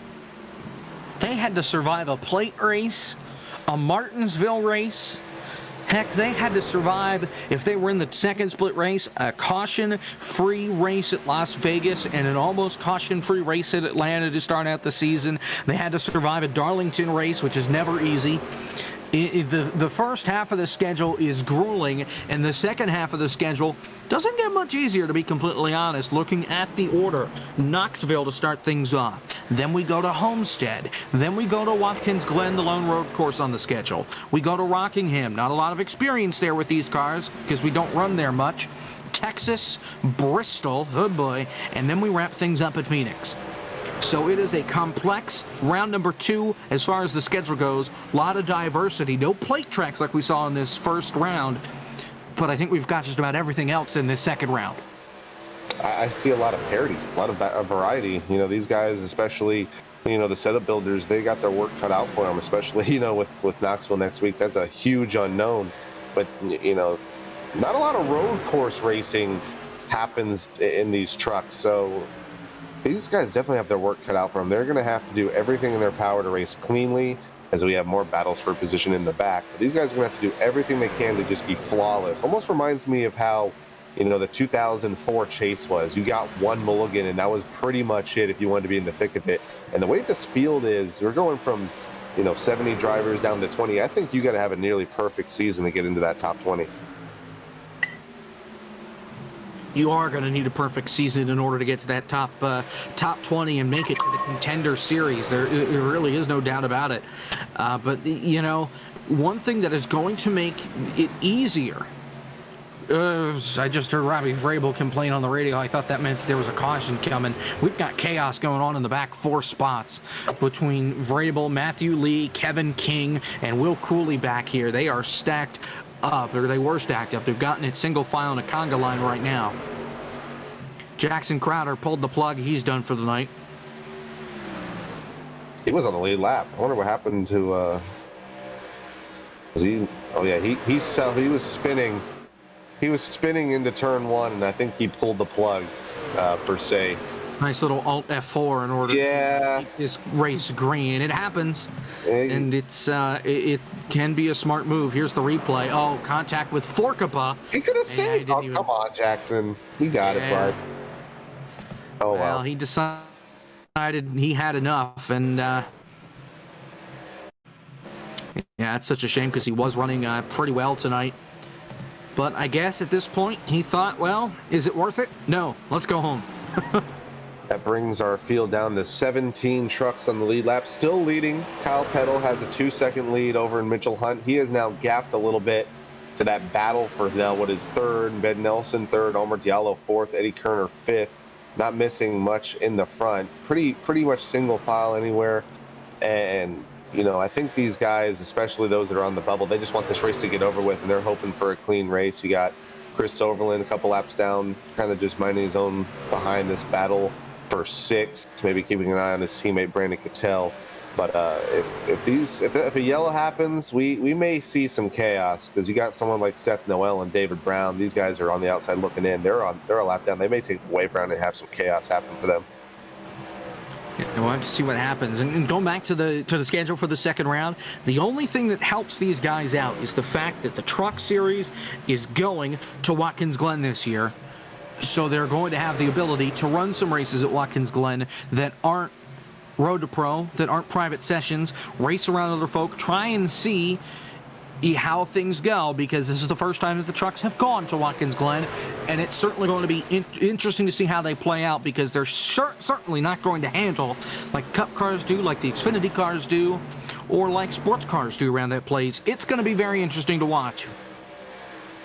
I ran a little bit of Road to Pro last year. They did Canadian Tire Motorsports Park. Almost, I wouldn't say similar, but it's definitely a road course that has some similarities. I wonder if, you know, experience with that would help. Long straightaways, a lot of technical turns, very straightforward road course. It's going to be an exciting race. As Brandon Kohler he's just vibing, man. He's just out there, knows he's locked in. He's 26 4 laps down coming in, but a lot of cool possibilities with the way that schedule is. I'm a huge fan of Rockingham. I'm sure Sean and I will be oogling and ogling over that. Probably our best track just between the two of us. But I'm excited, 100% excited for this season coming up. Not sure how you feel about Texas, because I assume this is repaved Texas and not Legacy Texas. So, meh. But other than that, it's certainly going to be an interesting season, especially with Phoenix as the finale, just like in the Cup Series. Bristol in there, the penultimate race. So you thought Martinsville 2 weeks ago was wild. We've got Bristol to take its place in the second round, so it's certainly going to be a good time. As our friends up at Podium Esports running Top Split, they are at 15 laps to go. We are at 16 laps to go right now. So pretty much on par for how this thing's going as Strauss continues to lead the way up there with 4-second lead over Tucker Minter in second. Can we get another points update? How many points out was Mitchell Hunt? Can we get that pulled up? Mitchell Hunt was... Oh, I see. Here we go. 135 out. That's 135, yeah. That's tough, man. Yeah, especially in second spot, almost 3 seconds back on the leader. He's going to need a Hail Mary here in order to win this race. Perhaps another caution to get fresh tires and then just let it all hang out. But he's going to need some help in some other splits as well, with guys that are inside the top running order falling out and the folks in front of him falling behind. We have people that are struggling, like Seth Noel, who's had a really rough night. Of course, we had Ryan Lowe. He was in, not locked in. He was on the bubble, and he finishes 33rd, 140 plus laps down, closer to 160 laps down once this thing's said and done. So, there have been guys that needed a good run tonight, or a decent run that didn't get it. Mitchell Hunt needs a fantastic run and needs a lot of support from others. Not sure he's going to get enough support to get himself in. Only time will tell him. Time will tell here. English. Yeah, he's done everything he can. I'll say that much, as here comes Ben Nelson underneath him. That'll be for second as we near 10 laps to go of 200 tonight. But valiant effort. He was one of the guys who I considered, we did the Firecracker 400 stuff this week too, and he had some tough breaks in that, didn't make the top 88. And I'm sure, he wanted to, at least cap the week off with some good news, but he's done everything he's can so far in second in this second split, but maybe a mountain too high to climb in that number 11 truck, but they're still battling for second for 1 and 2. And Nelson's there to the inside. Hunt got a good run off the exit, but Nelson's going to send it back in. We saw Hunt pinching earlier when him and Kyle Peddle were battling for the lead. Diallo has closed in as we are now at 9 laps to go. Hunt able to hold on for the time being. He's got to make it 9 more laps. 9 laps to go. Here comes Omar Diallo right behind Ben Nelson. Things starting to close up once again for this second position. Mitchell Hunt going to have to play defense, look through his mirror, maybe block on the entrance of the corner to make sure these guys don't get underneath him, as this outside line is starting to wash up a little bit, and it's starting to get a little bit worse as this run has transpired. And he's going to open up a little bit of a gap, but maybe has a little bit of fortune, as Omar Diallo gave Ben Nelson a little bit of pressure out of turn 2. Here comes Nelson once again in 3. Yeah, so Nelson had to back off in the center of the corner. Diallo almost ran him over, but he got a great run on the inside on corner exit, and Hunt can't get the power down on the top side.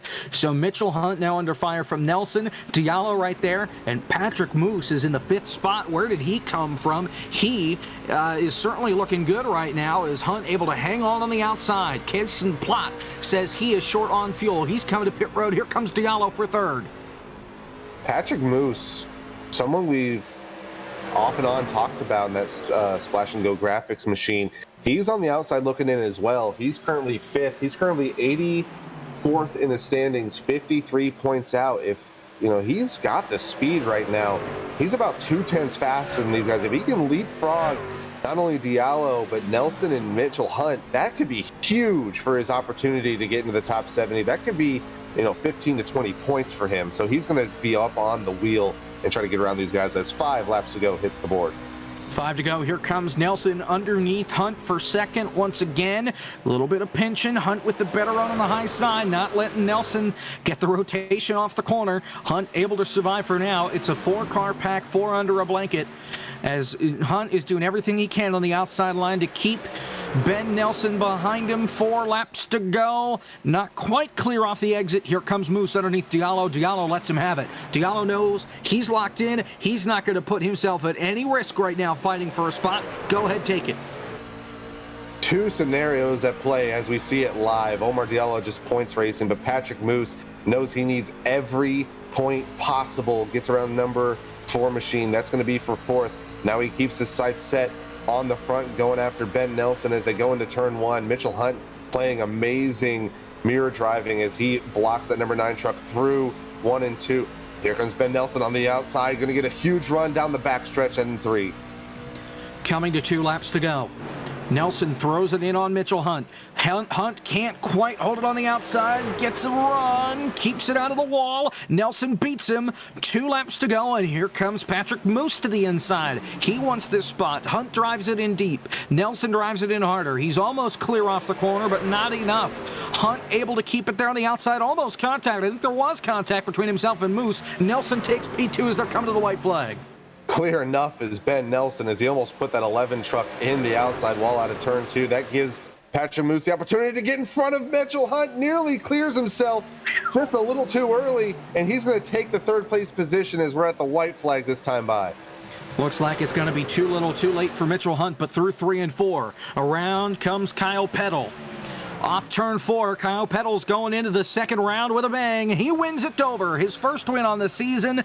Ben Nelson 2nd, Patrick Moose 3rd, Mitchell Hunt hangs on for dear life for 4th, Omar Diallo in 5th. That should be enough to keep Diallo in the top 70 in points. I don't think it's going to be enough for Mitchell Hunt. We'll have to wait and see how this thing plays out once all the other splits are done and the points are calculated, and we're going to stick around and try and bring that to you here. But Kyle Peddle picks up his first win on the season here from Dover. A fantastic performance tonight. He dominated this thing pretty much from the drop of the green flag. Took the lead from Mitchell Hunt with around 170 to go and did not look back. He's going to burn it down knowing that he's not only locked in, but he's got the momentum going into Knoxville in a couple of weeks. That green number 10 truck, almost paying homage to John Gorlinski, loves to run those loud vehicles in the Coke Series, maybe trying to emulate him, trying to get that energy to get into the Coke Series, as he has done everything possible to let the world know, you know, I've been in second split all of this season, but I may be a threat for the top 20. Connor Horn, pretty much on the cut line. He finishes in 9th in top split. We'll see how that plays out for him. I'd imagine Diallo would make it. Moose is going to be the tough one. Yeah, I could see him going either way here. Looking through the rest of this, 4th split still has 25 laps to go, so we're going to be here for a while. We'll just have to wait and see what happens. Let's go through the results from this split at least. Kyle Peddle with the win. Ben Nelson 2nd. Patrick Moose in 3rd. Mitchell Hunt 4th. Omar Diallo 5th. Eddie Kerner 6th. Brandon Cattell, good finish for him in 7th. Michael Frisch 8th. Jeremy Davis in 9th. Ethan Lane rounds out the top 10.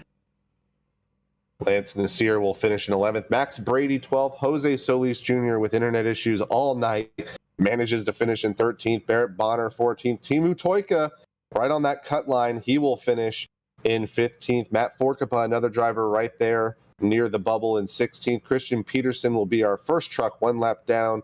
He finishes in 17th. Another driver right there towards the bubble, basically is the bubble. Seth Knoll will finish 18th. Brandon Hawk 19th. And Matthew T. Lee, the only caution of tonight, will finish in 20th. 21st, we've got David L. Brown. 22nd, Lucas Cram. He is out. He will not make it. Will Cooley finishes in 23rd. Interesting about Cooley. Well, I thought he was on one of my lists here. Maybe not. That's Will Klein. That's not quite right.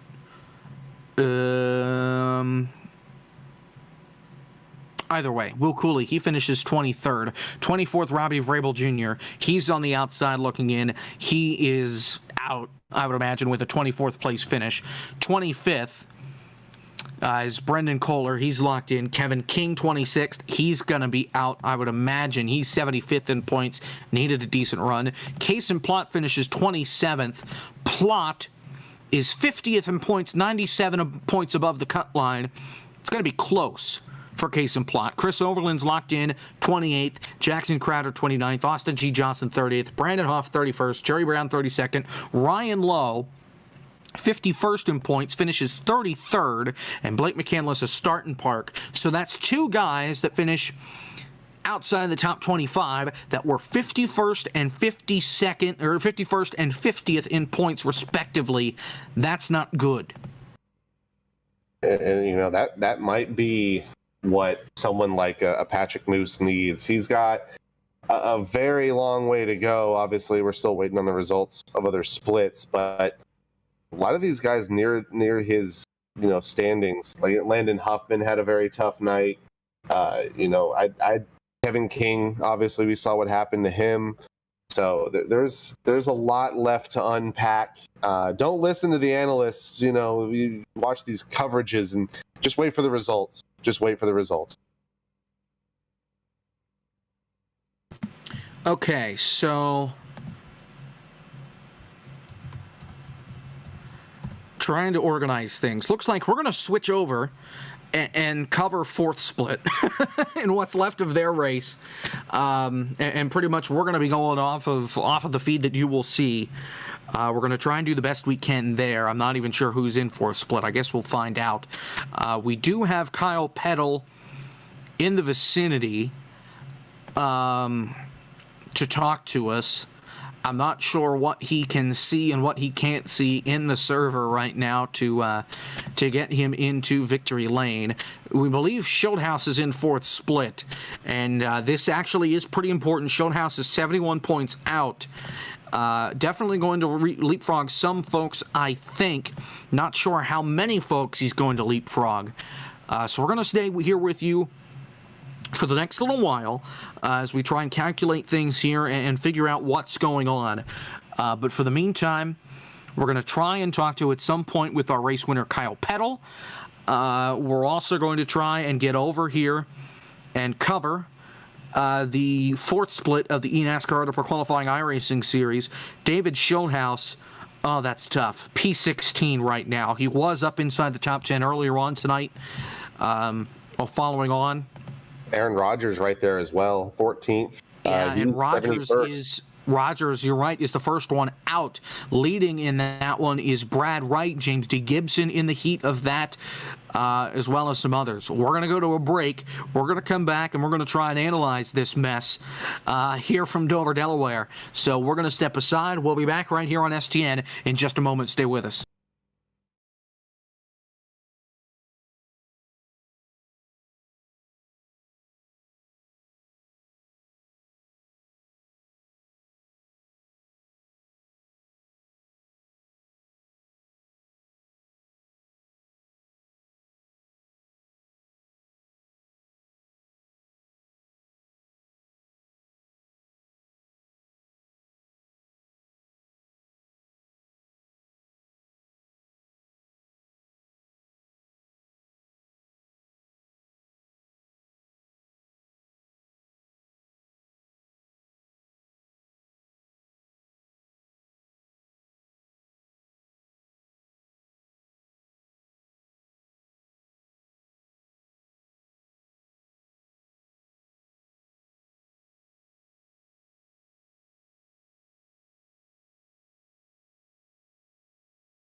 Was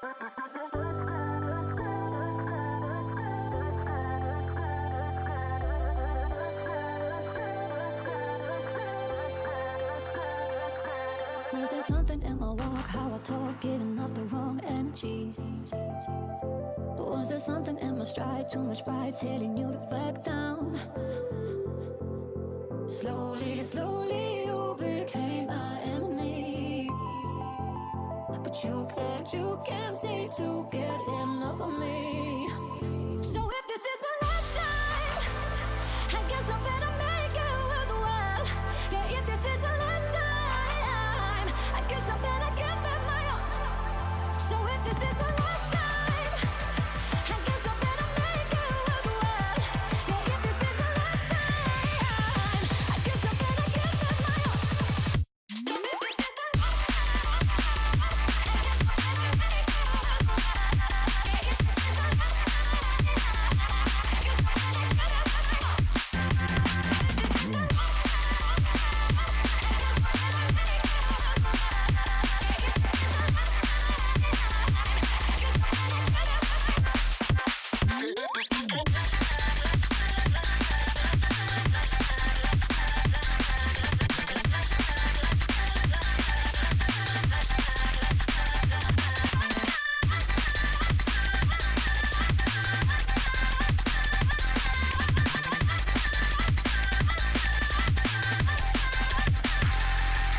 Was there something in my walk, how I talk, giving off the wrong energy?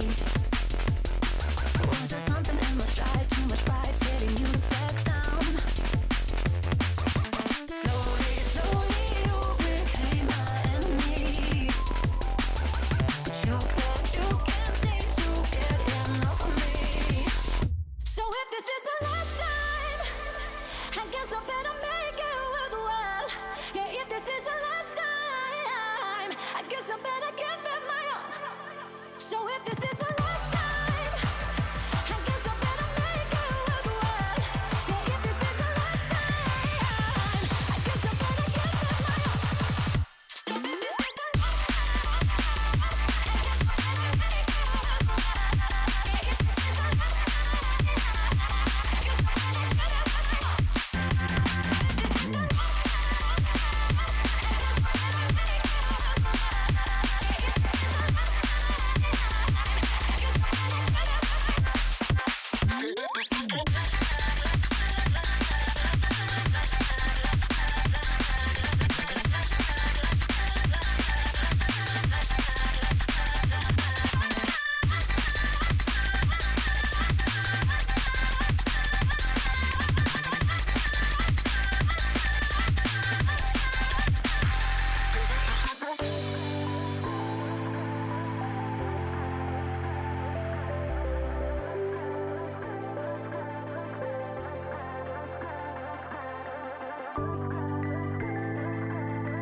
Welcome back, and you see an empty Dover International Speedway. We finished the fourth split.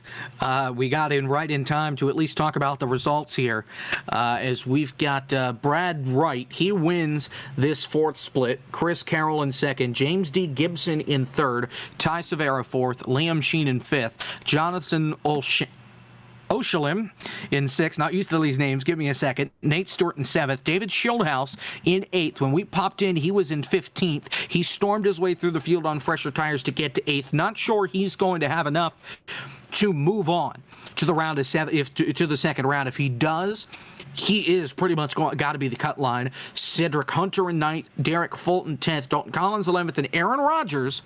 Just want to point out Aaron Rodgers. Rodgers was 71st in points and was out. He was the first man out. By my math, he's about 2 points out from the cut line. Him finishing 12th here, Kevin, that's not going to help him.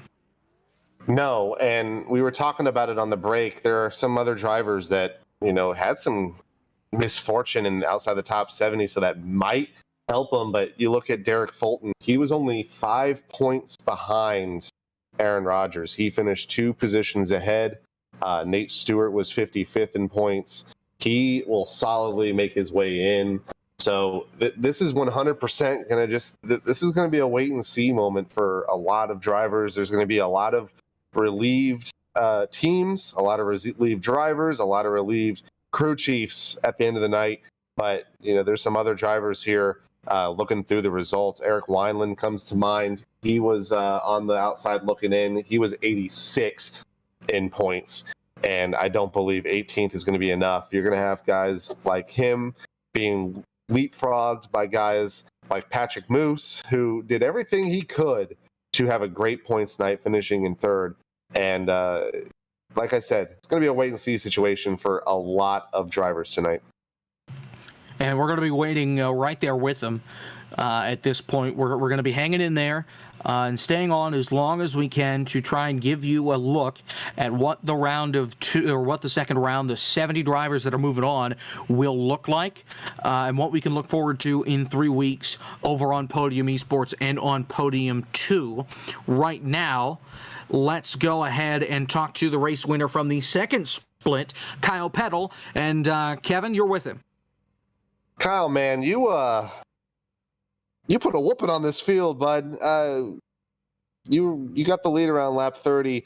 You were locked in, and you didn't care. You wanted to show everyone what you had for the rest of the season. Tell us about it. No, tonight was basically exactly that. It was a no pressure situation for us. We were locked in after Martinsville, so I just basically have one mindset tonight, and that was just to go out and win the race. My God, like the guys at Dead Zone, Jarrett, Cody, everybody that does work over there, these guys have been bringing incredible setups week in, week out, and it was nice to finally be able to capitalize on one. Yeah, I'm a little impartial, part of Dead Zone Racing on the Super Speedway division, so good win for Dead Zone Racing. But tell us about this season coming up, Kyle. It's going to be, there's a lot of wild cards, and we start at probably the biggest wild card of them all at Knoxville. Are you confident in your dirt abilities? Do you have a lot of dirt experience? Tell us about that. Like in the off season and most of the Road to Pro so far in round 1, I've been doing a lot of dirt stuff, knowing that Knoxville's coming up and having the chance to be in the second round. So, we've been doing a lot of late model work. I haven't really touched the sprint car. Been doing a lot of modifieds, and just. I know that once we get to Knoxville, it's going to be a whole other animal in the truck, and it's so far from what we've tested and done. It's going to be a fun one. Oh, no doubt about it. And we will have at least one of those splits on Podium 2 on July 8th. Kyle, congratulations again, man. We'll give you the mic. You already thanked Dead Zone Racing. Who else do you got to thank tonight? Really, that's unfortunately it. As you guys saw tonight on the broadcast, I'm driving the yellow banana boat and don't got any sponsors. So, like I said, just the guys is Dead Zone, just doing all the work that they can do. Well, Kyle, make sure you get on that Twitter machine. Seems like people are throwing money out there for sim racing for some reason. So get yourself a sponsor as we head to round 2 of the Road to Pro Qualifier Series. Congratulations. Right on, we'll see what we can do. Thanks, guys. Race winner Kyle Peddle. And okay, so points are in, but also not in. Like points are coming in for some, but not for everybody. Plus, we've got folks that don't have their drop applied yet. So everything is definitely unofficial at this point on where everybody pans out and how this works. So we're pretty much going to be sitting for a little bit left. There are only 2 splits that have not finished, so this may be pretty close to official here. I'm confused by the drop situation because some do have drops applied, like Nick Shelton and Chris Overland. Others on this list, like Eric Conrath and Brian LaPrade, don't. So I'm really at a loss right now, unofficially. Well, we're looking at two different things, because I'm being told that Logan Helton is on the cut line, but according to my stuff right now, Derek Fulton is the cut line, and David Schildhouse falls 5 spots short. So I don't think the drops are officially done yet. Might be a case, and I was kind of reiterating to it. Might be very similar to an election night. Got to wait for those overnight ballots to come in. Got to wait for, in this case, the drop weeks to apply, and we'll see. It's definitely going to be a wait and see situation. If it updates, we'll obviously show you the full results, and we'll show you the top 70. But as of right now, incomplete and unsatisfactory so far from iRacing's standings board. And I'm sure some folks are trying to scream stop the count right now. Right now, I just did a page refresh, and I still have Derek Fulton as position number 70 in points. So we're still awaiting for the drops to get applied here, because I know right now, looking at points, Schildhouse, he doesn't have a drop applied. Houck doesn't. Rogers, Fulton, Hunt, Plott, Noel, Ferniars, Collins, Nate Stewart, Patrick Moose. Moose is in 60th according to my points right now, but he doesn't have the drop applied. So that's where I'm kind of at a loss. Omar Diallo, he only made 6 starts and he's in, according to this. So there is some uncertainty here with what's going on. Yeah, I kind of at a loss for words, because I'm kind of doing the same thing, just waiting for these points to show up. And I mean, what do you do? You know, might as well. Like I said, we're just playing the waiting game. I'm not sure.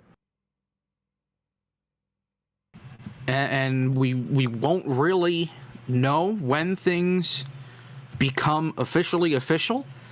At this point in time, we don't really know of a deadline for things to become official. But right now, we are looking at Brandon McKissick leading the points. He does not have a drop applied. In fact, the top 6 in points right now: McKissick, Will Norton, Tucker Minter, Brian Mercurio, Derek Bordeaux, and Ethan Lane do not have a drop applied. Actually, make it the top 8. Keister and Kerner are also included in that right now. So we are kind of waiting things out, and I would like us to stay on air here at some point, just so we can keep some sort of idea as to what's going on. If there's a way for us to pull up the results on the broadcast so they can at least see what we're talking about, if not, no big deal. Just kind of talking out loud to our producer. And we're just kind of waiting things out to see who is officially in the top 70 and who is making the second round of the eNASCAR Road to Pro qualifying iRacing series. We need some hold music for the time being. Yeah. Still nothing changing at the back of the grid quite yet. I don't know if they're going to apply all of the drops once all of the splits are done, and that's what we are waiting on. Or if they're just applying the drops to sessions that finished a while ago, and that's why some of these aren't done yet, like those in the top 2 splits. It doesn't seem like those drops are applied. Although Christian Peterson was in second split, and he has a drop. He has 7 weeks counted and made 8 starts. He sits 10th in points right now, and he is the only guy, him and Eberhardt are the only 2 guys in the top 20 to have their drop week applied. 21st, Blake McCandless, his drop is applied. Same with Kenny Brady in 23rd. Other than that, the top 25 is not done. Yeah, I'm not sure how long this will take. Yeah, we're trying to figure this out because this is rather complex, and it is important. Again, this sets the field for what we see 3 weeks from tonight over on Podium. So what we see here tonight will have long-lasting effects for the rest of the eNASCAR Road to Pro season, because this will set the second round, which will eventually set the contender round, to then go on to try and battle their way into the eNASCAR Coke Series. So we are pretty much staring at our screens, refreshing every now and again, cycling through what we have, and right now nothing has changed. We're going to go to a break. We'll be back here in a moment here on STN.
how we roll, man.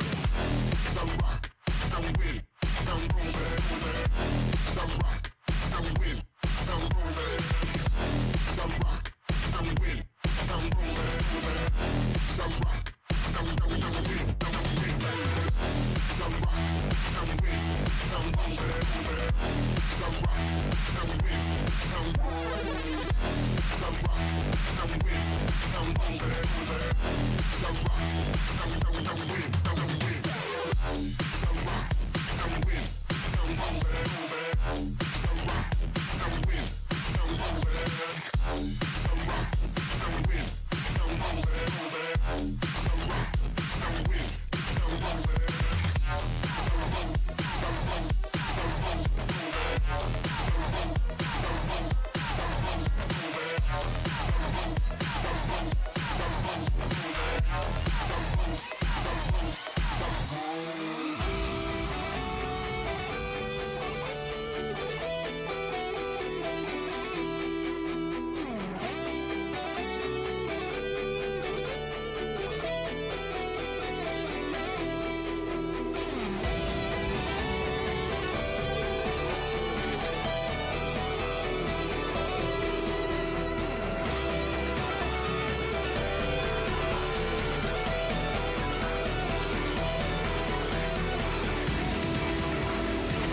roll, man. Some rock, some win, some roll, man. Some rock, some win, some roll, man. Some rock, some win, some roll, man.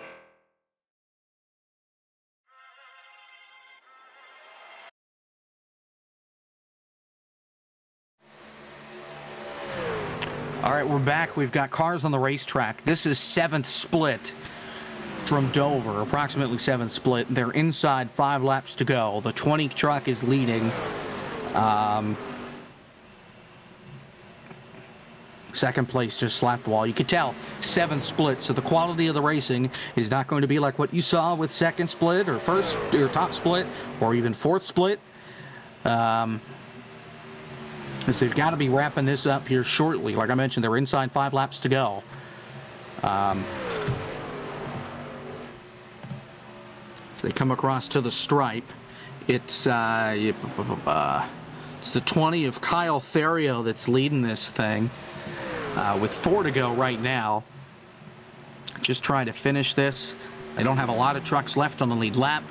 Looking through this, I don't think there's anybody that's really important in the points battle, but if we can finish everything, that may speed along the process of getting everything, getting all the drops finalized. 3 laps to go, with John Crow Sr. in second, and the third spot being James C. Jones in that 11 machine. Got a battle there, 3rd, 4th, 5th, 6th.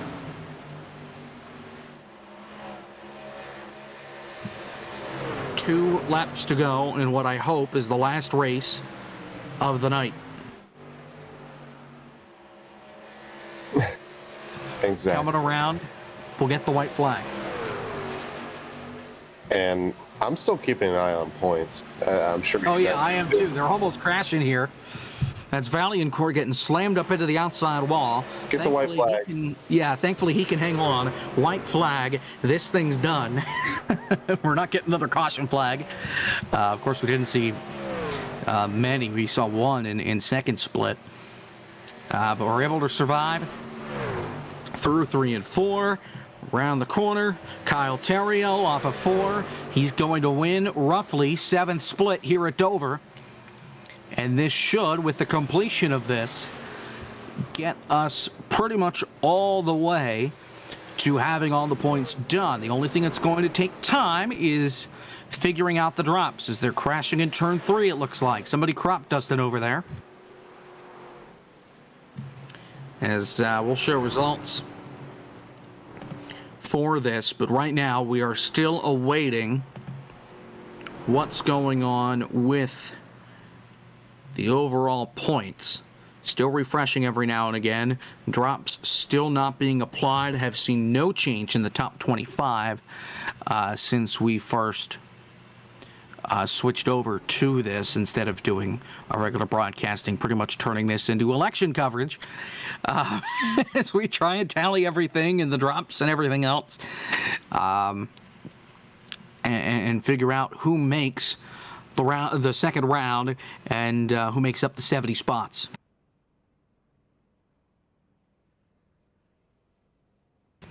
As we mentioned, there were 31 spots available that weren't already locked in and 71 drivers fighting for those spots.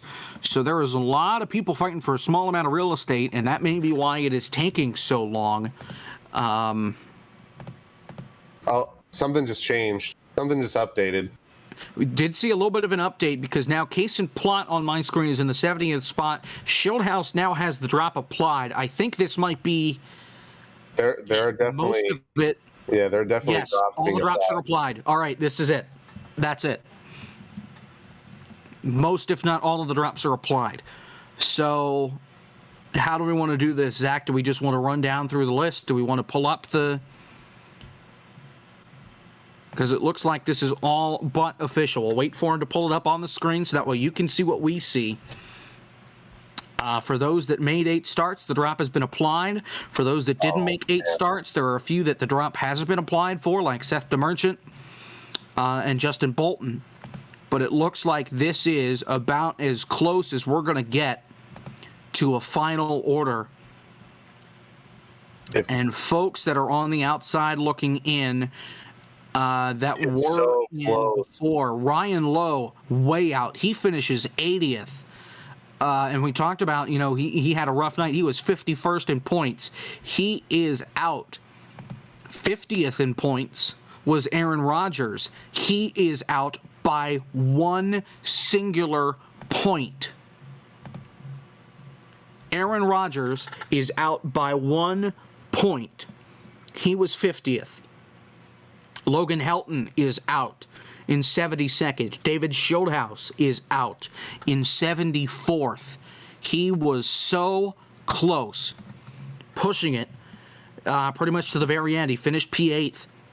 If he could have gotten another spot, I don't know if that would have been a difference. He's 12 points out right now. So that's it. Couple notables that we were talking about that were on the outside looking in. Mitchell Hunt, 65th. He's in. Patrick Moose. We thought he was way out. Wow. He's 59th. We'll go over, obviously, the top 70, but in terms of second split, those were the guys that we were talking about that were right there on the razor edge. Brandon Hawk, David Brown, both out by a substantial margin, at least 70, 80 points. Ben Nelson and Omar Diallo were on the cut. They're 46th and 49th, respectively. So they were able to make their way up and through the field and able to solidify themselves. Our buddy Blake McCandless finishing out 18th.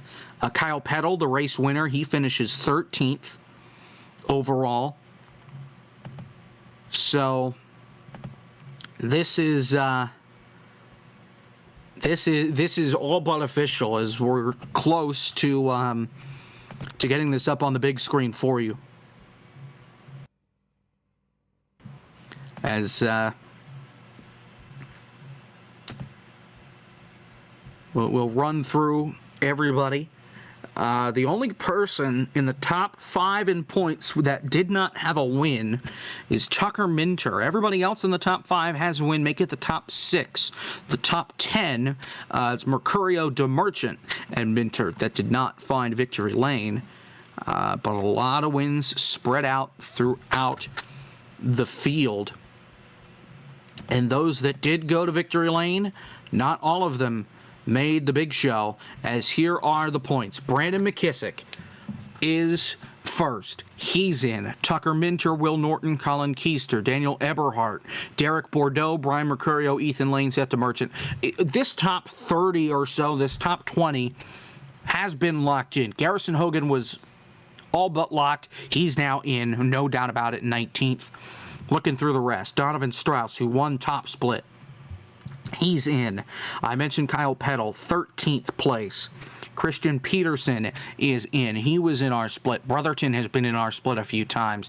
Colin Bowden, the only person to win multiple races in the second split. 7 different winners in 8 races. Bowden, the only repeater. He finishes 21st. Jordy Lopez Jr. wrapping out that first 24 spots. So that's it.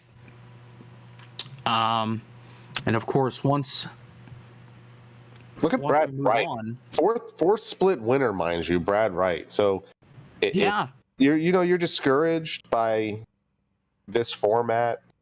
You don't have the highest of iRating. Proof in the pudding. You can definitely point race your way in being a lower split. There's Brad no Wright, doubt about it. 5 poles, 5 wins, an average start and an average finish of 2. So Brad Wright, very consistent over these 8 races, even with the drop. Strong for Brad Wright, finishing at 10th. Looking at the next 48, Spencer Burns, Caden Honeycutt, both guys that frequented second split a lot. Anthony Burrows, he was a Pro Series driver last year. Adam Gilliland, former Coke Series driver. Guerrilla, Nasir, Overland, Conrad. A lot of strong guys who still had a lot on the line tonight. We talked about Ben Nelson, Max Brady. He was quiet tonight, but he seemed to be solidly in. He will finish in 44th. Cozy in the top split. Yep. Bunch of guys that this is going to be a really strong set of 70. And I don't think, when this came into fruition, there was a little bit of a worry about this split will be easier than the other split. I just don't see that happening. I think you're going to have heavy hitters in both, and I think it's going to be pretty fair and balanced. Regardless of what split you're in, this is nuts how stacked this field is. Yeah. And you talked about Cozy there in the top 45. There's Omar Diallo in 49th. Michael Frisch is in. Nate Stewart is in. He actually gained a spot. Wasn't sure how he was going to play out. Connor Horn moved up. Cattell, Kohler, remember he was locked in. Patrick Moose with a leapfrog of the century. He was, let me double check to make sure that I have this right. He was 84th, I believe, when we started this night. Let's take a look. He was 84th in points, 53 points out, and he finishes in 59th, more than 100 points to the good. Whew. You got Timu Toika, he's in. Mitchell Hunt, he was able to make it with that top 5 finish. He makes it in, finishing 65th. Derek Fulton makes it in. Seth Noel, Kason Plott, 70th. He was 50th coming into tonight, and he is 1 point to the good over Aaron Rodgers, not the quarterback, with Logan Helton in 72nd, 7 points out. Do you have? There you go. I was about to say this is tough. This is the tough standings. David Schillhouse. Forkapa, Will Klein, he was in at one point. Landon Huffman, he had issues tonight, finishing back in the 87th. Kevin King Robbie Vrabel, he's way out there. Jordan Worth, far behind as well. Ryan Lowe, he finishes 80th. Remember, he had that issue early on, which did not bring out a caution, decided just to park it. That ends his shot at making the next round. Zach Hudson, he was in, barely. He's out. Wow. It's so heartbreaking for these guys. Brandon Hawk, he was in and was inside the top 10 for a good stretch of tonight. He finishes 78th in points. Just couldn't put it together there in the long run. So this is all but official at this point, these results. Not much will change, at least around the cut line, I don't think. So that is your just about as official as it's going to get points for round one of the eNASCAR Road to Pro Qualifying iRacing Series. I said it before, I'll say it again. We are picking up and moving shop. STN will not have round number 2 of the second split of eNASCAR Road to Pro Qualifying iRacing Series. Instead, the top split will be over on Podium Esports with James Pike, Marconi will be there, Evan Pasoko, Joshua Lee, all those guys, the regulars, they will be there for that top split. Second split will be on Podium 2, and that will feature myself, Kevin McAdams, and Sean Butler, with Zach Johnson running the show. So basically, we're just picking up, moving over, and adding a broadcaster to our roster. It's going to be a lot of fun. Of course, we'll bid STN farewell, but basically, we're doing the same stuff we always do, just under a different brand, under Podium 2. It's going to be a lot of fun. I believe there's something interesting with how they're going to set up splits, so we may not see the same exact folk in the same split every week. We'll get more to that when we get there. But July 8th, 9 o'clock Eastern, we're going to go live, and we're going to be getting dirty. We're going to Knoxville to start out the season. And the schedule looks something like this. We go to Knoxville, then we go to Homestead, we go to Watkins Glen, then Rockingham, Texas, Bristol, and Phoenix. There you see it right there. We don't know how long Watkins Glen will be, but all the other distances are put up there. 150 laps at Knoxville, 134 from Homestead, 200 from the Rock, 167 from Texas, 200 from Bristol, 160 from Phoenix. After that, we'll move on to the Contender Series, the top 20. Move on. And the bottom 20 from the Coke Series combine together to face off in the eNASCAR Auto Pro Contender Series. There you see what happens there. And then at the end of that season, the top 20 from the Contender round move on to the Coke Series, and the bottom 20 go home empty-handed for the most part. The Contender Series uses the Xfinity cars before they move up to the Cup cars with the Coke Series. So that's about it as far as we know. That's about as far as we can tell you. So some folks are in, some folks are out. It's heartbreaking for those that are out, but there's always next year to come back and try and do it again. Going to have to put in some more work, maybe have more luck on your side. But nonetheless, you're going to have another shot to get into the eNASCAR Road to Pro, the eNASCAR Coke Series through Road to Pro. Just going to have to wait a year, and it's going to be a long year for those that are on the outside looking in and so close to making it to the top 70 and keeping their dreams alive. That wraps up our coverage here from Dover. It's been a long night. We will see you in 3 weeks over on Podium 2 for the second round of the eNASCAR Road to Pro Qualifying iRacing Series. In the meantime, we've got Four Corner Racing League here on STN Monday, the next 2 Mondays, the 21st and the 28th, from Nashville Superspeedway and from Pocono, 8:30 Eastern Time, green flags, plus the FTF.GG 400. That comes up in 2 weekends, July 2nd and 3rd. Qualifying on the 2nd will be live for it, and then the 3rd, we will have the race. If you want more information, go to the STN Racing Twitter at twitter.com/STN Racing. From all of us here, Kevin McAdams, who's been up here with me, Ben Easterday, Jared Mackey, Hex Valentine. It's been a revolving door of a broadcast booth, but we've been able to get something together and consistent, and that's what matters. For Zach Johnson, who's been our producer all season long, I'm Jacob Hitz. Thank you so much for watching. We'll see you over on Podium 2 for the rest of Road to Pro. In the meantime, we're back with Four Corners on Monday. Good night.